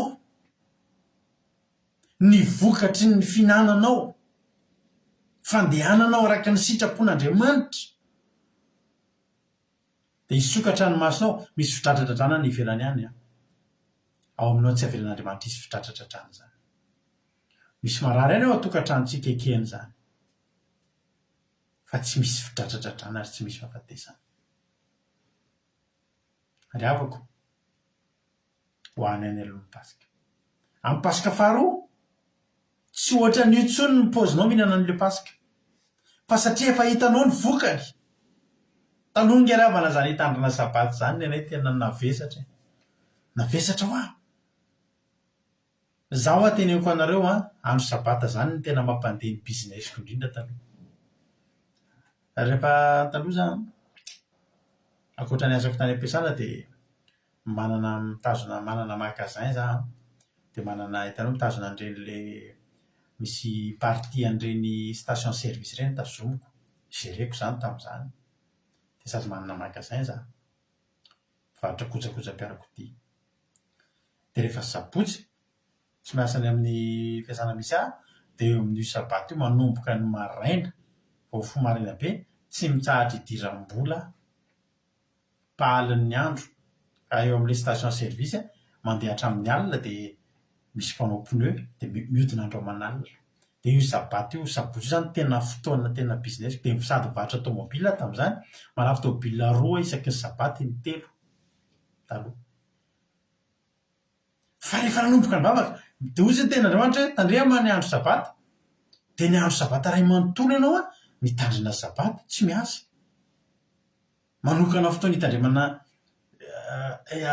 hitandremana andro sabata manokana fotoana hoan'andriamanitra fa navesatra tamiko io mitandrina sabata io teneniko anareo vao hihinana an'le pasika voalohany tam'izany a zay vavaka ny sabotsina mea ny tomobiliko a exposeko eo amin'ny mare masay ho anatsika izay Tananarivo mafantatra an'izany fa ao anaty toritena ao telefônina amin'io tsy valeo tsy vonono atao vibra havana malala ao amin'ny tompo mihainy toritena bzz jerena mesazy miaraba tompoko mbola ao ve le tomobilanao jerena ny olona eny tompoko mbola ao le izy mety aminao ve bzz aiza ny jerena azy zafady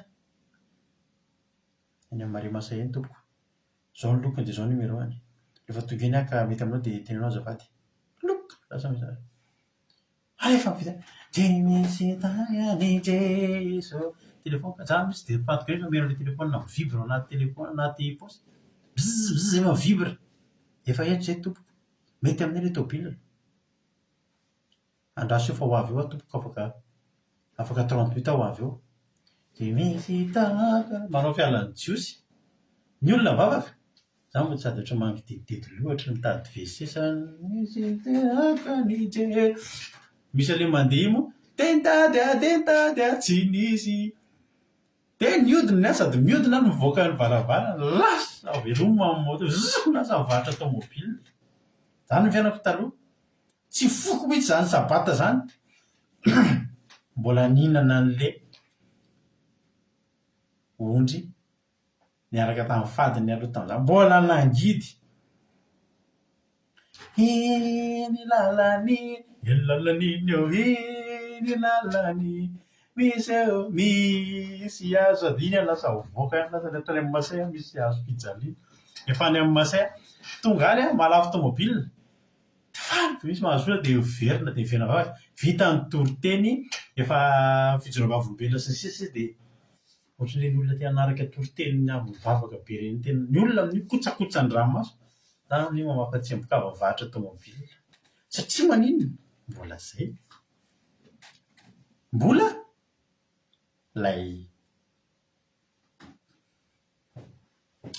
mbola le pasika voalohany io fa rehefa nanomboka hitako amin'izay ny vokatry ny pasika ny foany maraina tsy maty aho tsy nigatra tsy potika ny fiainako ozy amin'izay aho hoe roviana reny andro sabata halleloia nanomboka nianatra an'izay amin'izany hoe piako tanteraka ny telefônina misy mianatra any aho fa tsy piako ny telefônina ny ariva somary manenina kely anao voalohany hoe oay reto appel tonga nikijera efa teo amin'le tomobily zay tonga fa tsisy ilo te de lasa zay nandeha manentana ohatr'izay kosa nara nefa rehefa ataonao eo ambony mizana le aim-panahazonao le fifandraisana amin'Andriamanitra ozy tsy maninona andrena tsy lafa le tomobily le lasa lola tsy maninona zany nanomboka ny toy ny fandrosoana tsy nampidiny rehefa sabata tsy ampidiniko amin'ny masay intsony ny tomobily mity anaty garazy tsisy tomobile midy zany intsony vonona ny telefônina manomboka mifantoka amin'izay efa avoninana n'ilay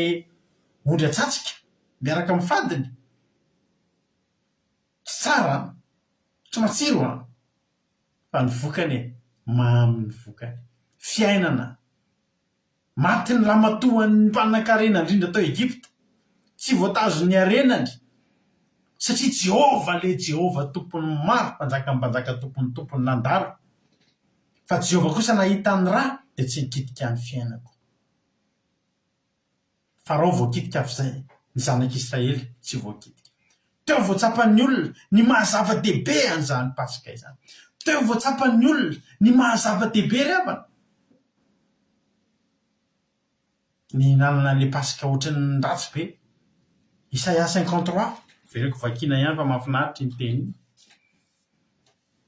maniry teo anatrehany tahaka ny zanakazo madinika izy tahaka ny solofokazo tamin'ny tany karakaina Isaia 53 2 tsika zao tsy nanana endrika na fahatsara-tarehy izy ary raha nijery azy sika de tsy nisy atsara-tarehy anirina azy tsisy atsara-tarehy anirinan'i Jesosy tsy nisy tsy mahateo ty natao tsinitsinina sy ny laviny olona izy le lahory sady zatra fahoriana ary tahaka zay tsy tian'ny olo kojerena akory natao tsinitsinina izy ka tsy mba nahoantsika nefa kosa nitondra narentsika tokoa izy sady nivesatra ny fahorintsika ka andro isika kosa nanao azo ny kapohana sy nasian'Andriamanitra ary nampahoriana nefa izy de voalefina ny fahatsotsika sy torotoroina no ny elontsika ny fampijaliana nazahoantsika fihavanana no namelezana azy ary ny diakaboka taminy no nanasitranana antsika tsy mahateo ty ny pasika tsy mahateo ty ondry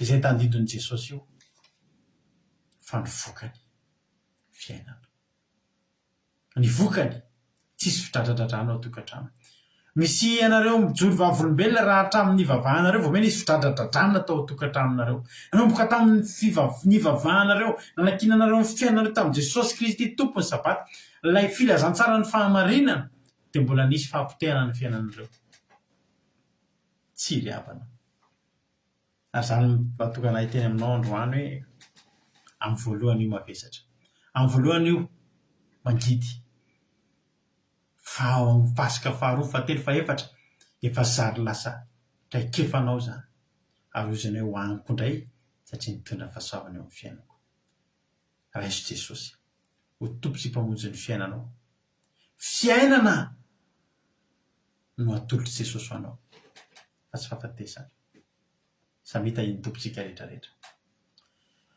tiany kantoko tapitra ny toritentsika rado vakiradio izy aminareo no mazoto iza ny manana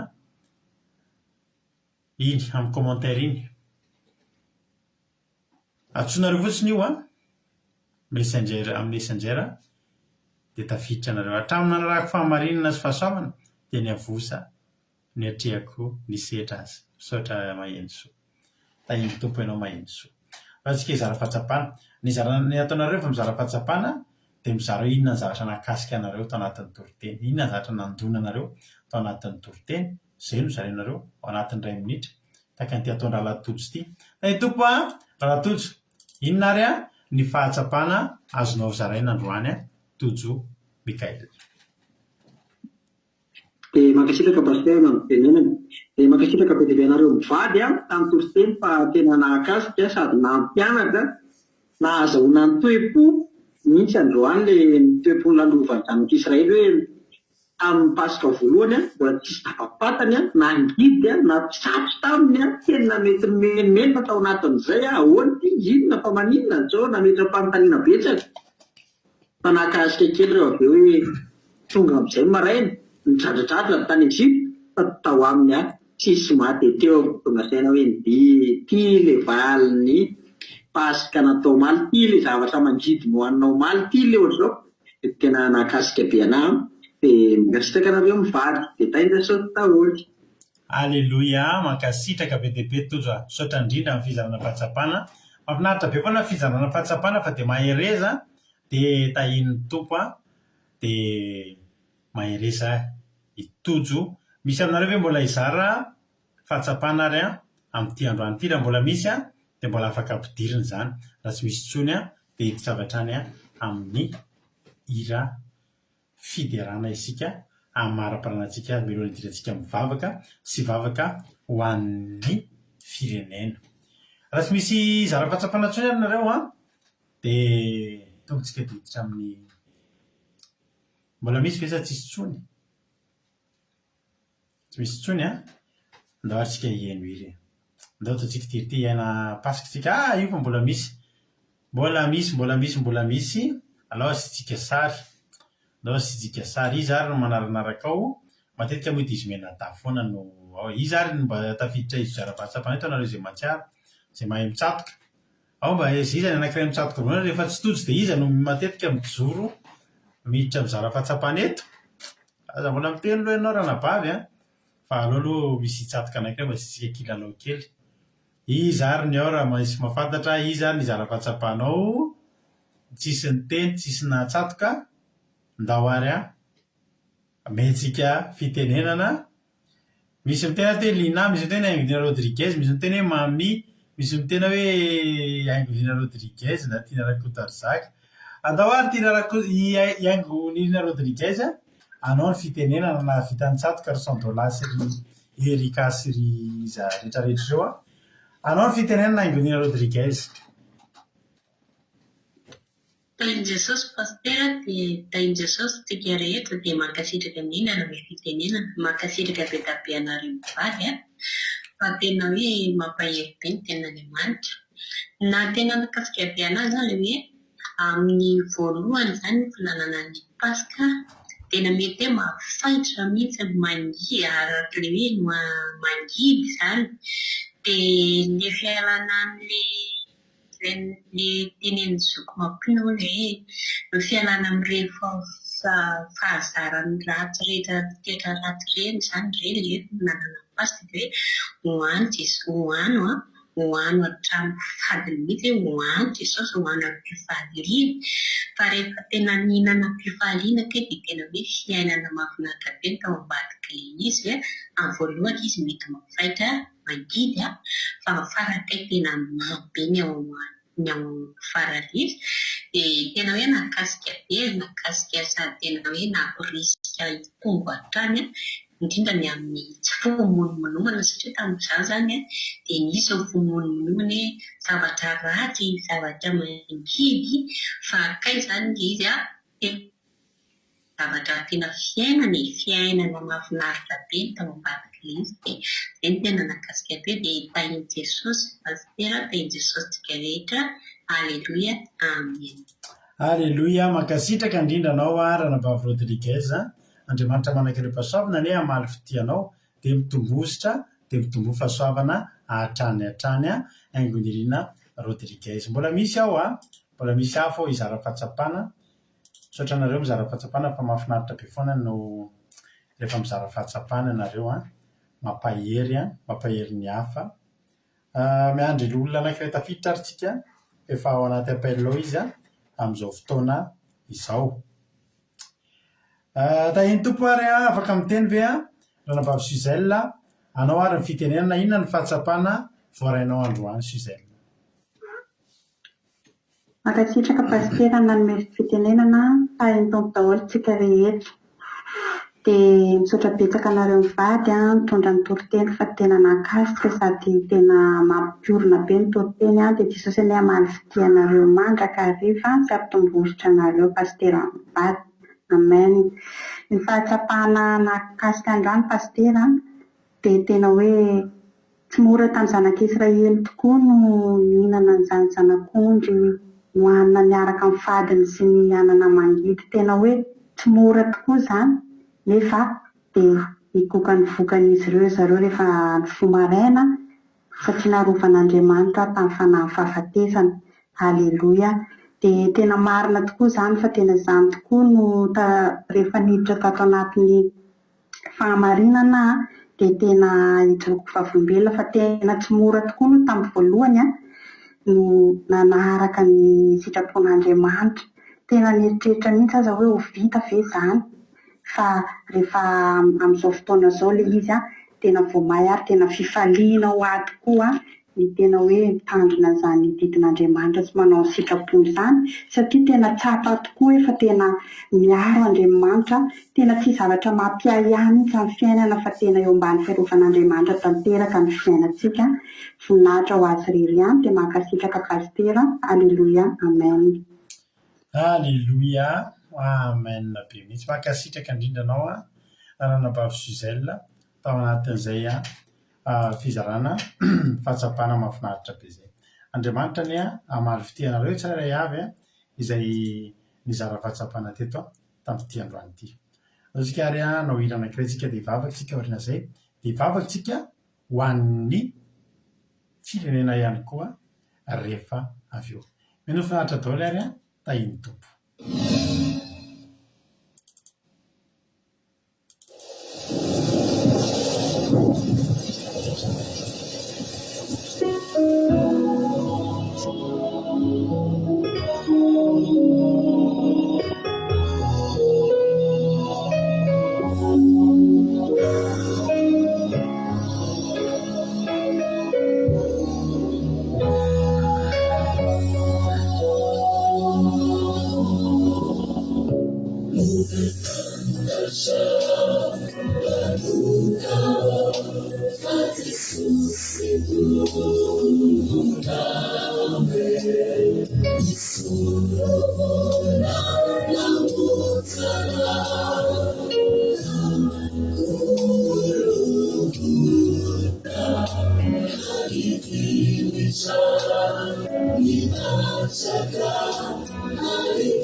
Fandiamanitra mampiseho fitiavana antsika fa fony mbola mpanompo isika dia maty amin'ity Kristy miaritra mijaly mifinoina mifahotana sy mifahotana ho ankehitriny atoloy azy ny fonao atoloy azy ny fiainanao miteza indray ny famonjena tadidry mandrakariva fa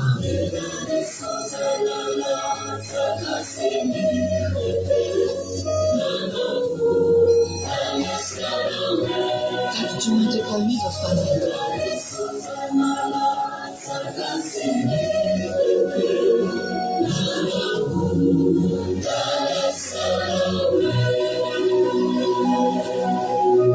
tianao Jesosy.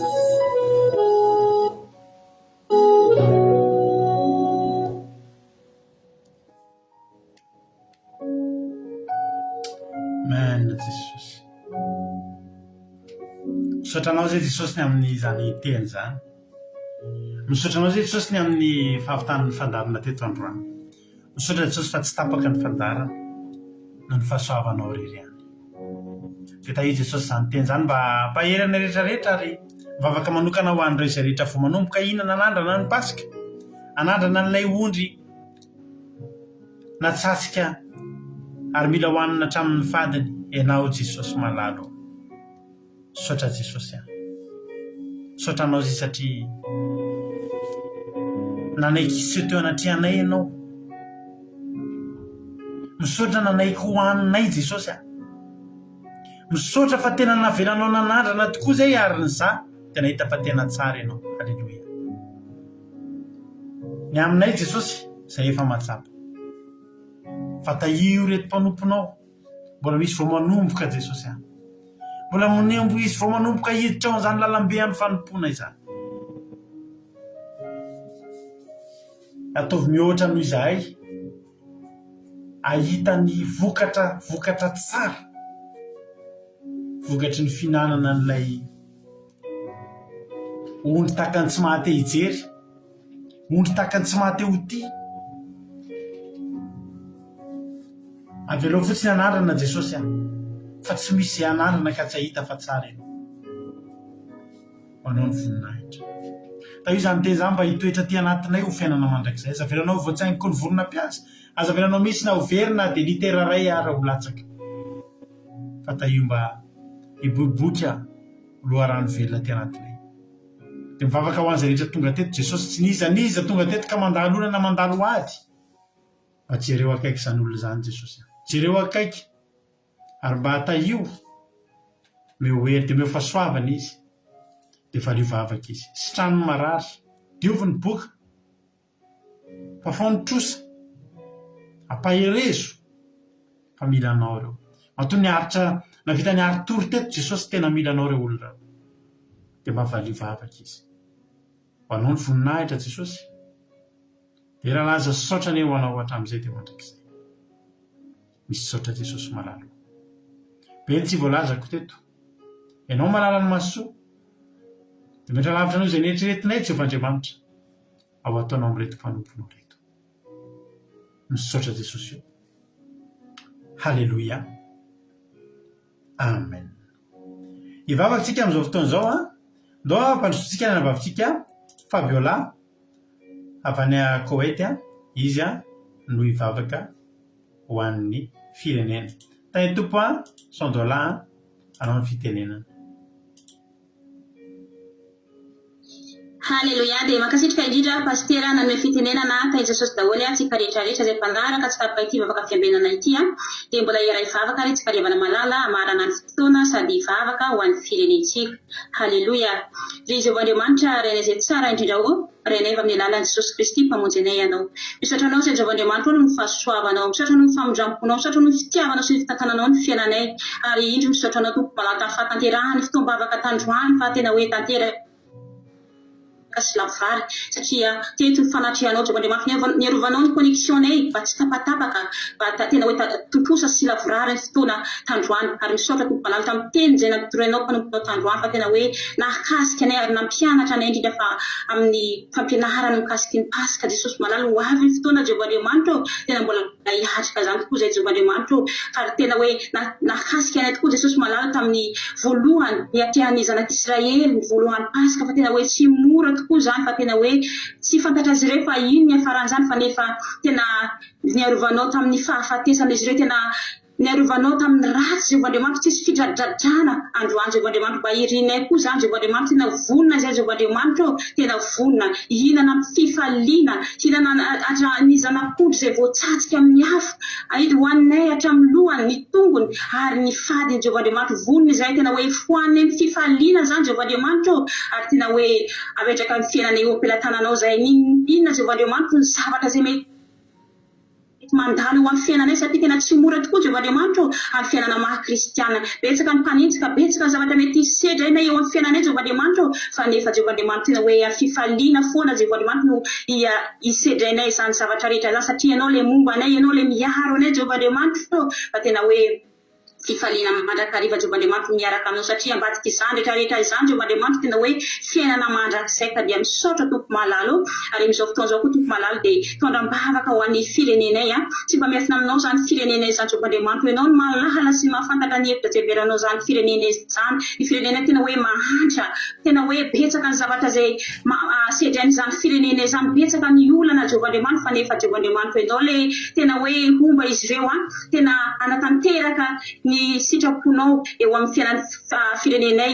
Aoka izy ireny Jesosy malalo tena hoe anaiky koa Jesosy malalo hinana zany ondry voatsatsika amin'ny afo zany indrindra Jesosy malalo ny zavatra zay mety sedran'ny firenenay fa tena hoe tena hoe ataon'izy ireo amin'ny fifaliana mba tena anafaka ny zanak'Israely ametaka ny ra eo antolam-baravarana mba ahafahan'ny firenenay tena hoe voaro ary arovanao amin'ny loza, arovanao amin'izany fahafatesana izany fa tena hoe tsy feno fidradradrana fa tena hoe ahafahanao firenenay Jesosy malalo arovo manokana zany firenenay zany mba tsy hanjakany ratsy mba tsy hanjakany asan'ny maizina Jehovah Andriamanitra fa dia misaotra tompo malalo sy ndrovo manokana koa Jehovah Andriamanitra ny kamboty zay tsy manakany poana zay tsy manana trano-pialofana Jehovah Andriamanitra afeno arovo eo ambanin'ny alokony vola elatrao Jesosy malalo eo koa zay mararina any amin'ny hôpitaly na any amin'ny trano Jesosy malalo sy ndrovo manokana koa Jesosy malalo meo sy ny fanasitrana izy ireo fa ao amin'ny regian Jehovah Andriamanitra tena hoe misy tian'ny fiainana ka dia misaotra tompo malalo raha misy tsy voalazany tsy voateny vakako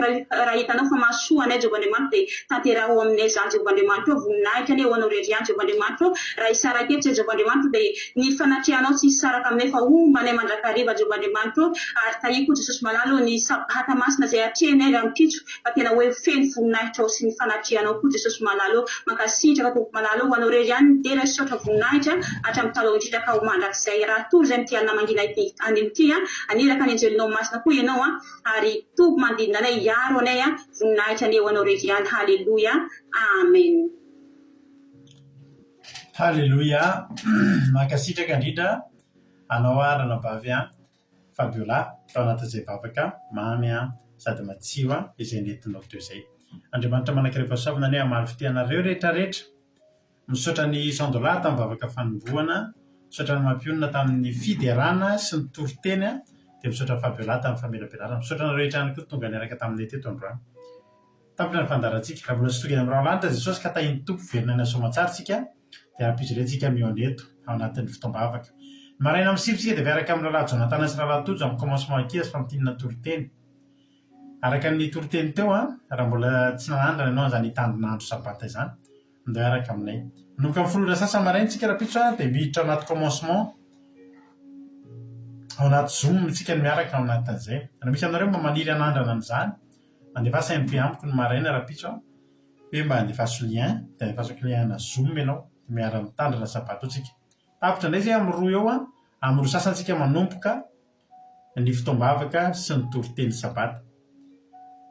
Manasanao ary dia tahin'ny tompo daholo tsika rehetrarehetra dia akiradio mbola mandeha foana koa fandarantsika tapitra fandaradio mbola mandeha foana akiradio.radio12345.com akiradio.radio12345.com afahanao mihaino no japeo akiradio dia tahin'ny tompo daholo tsika rehetrarehetra dia mahereza tsirairay avy Jesosy ombantsika rehetrarehetra.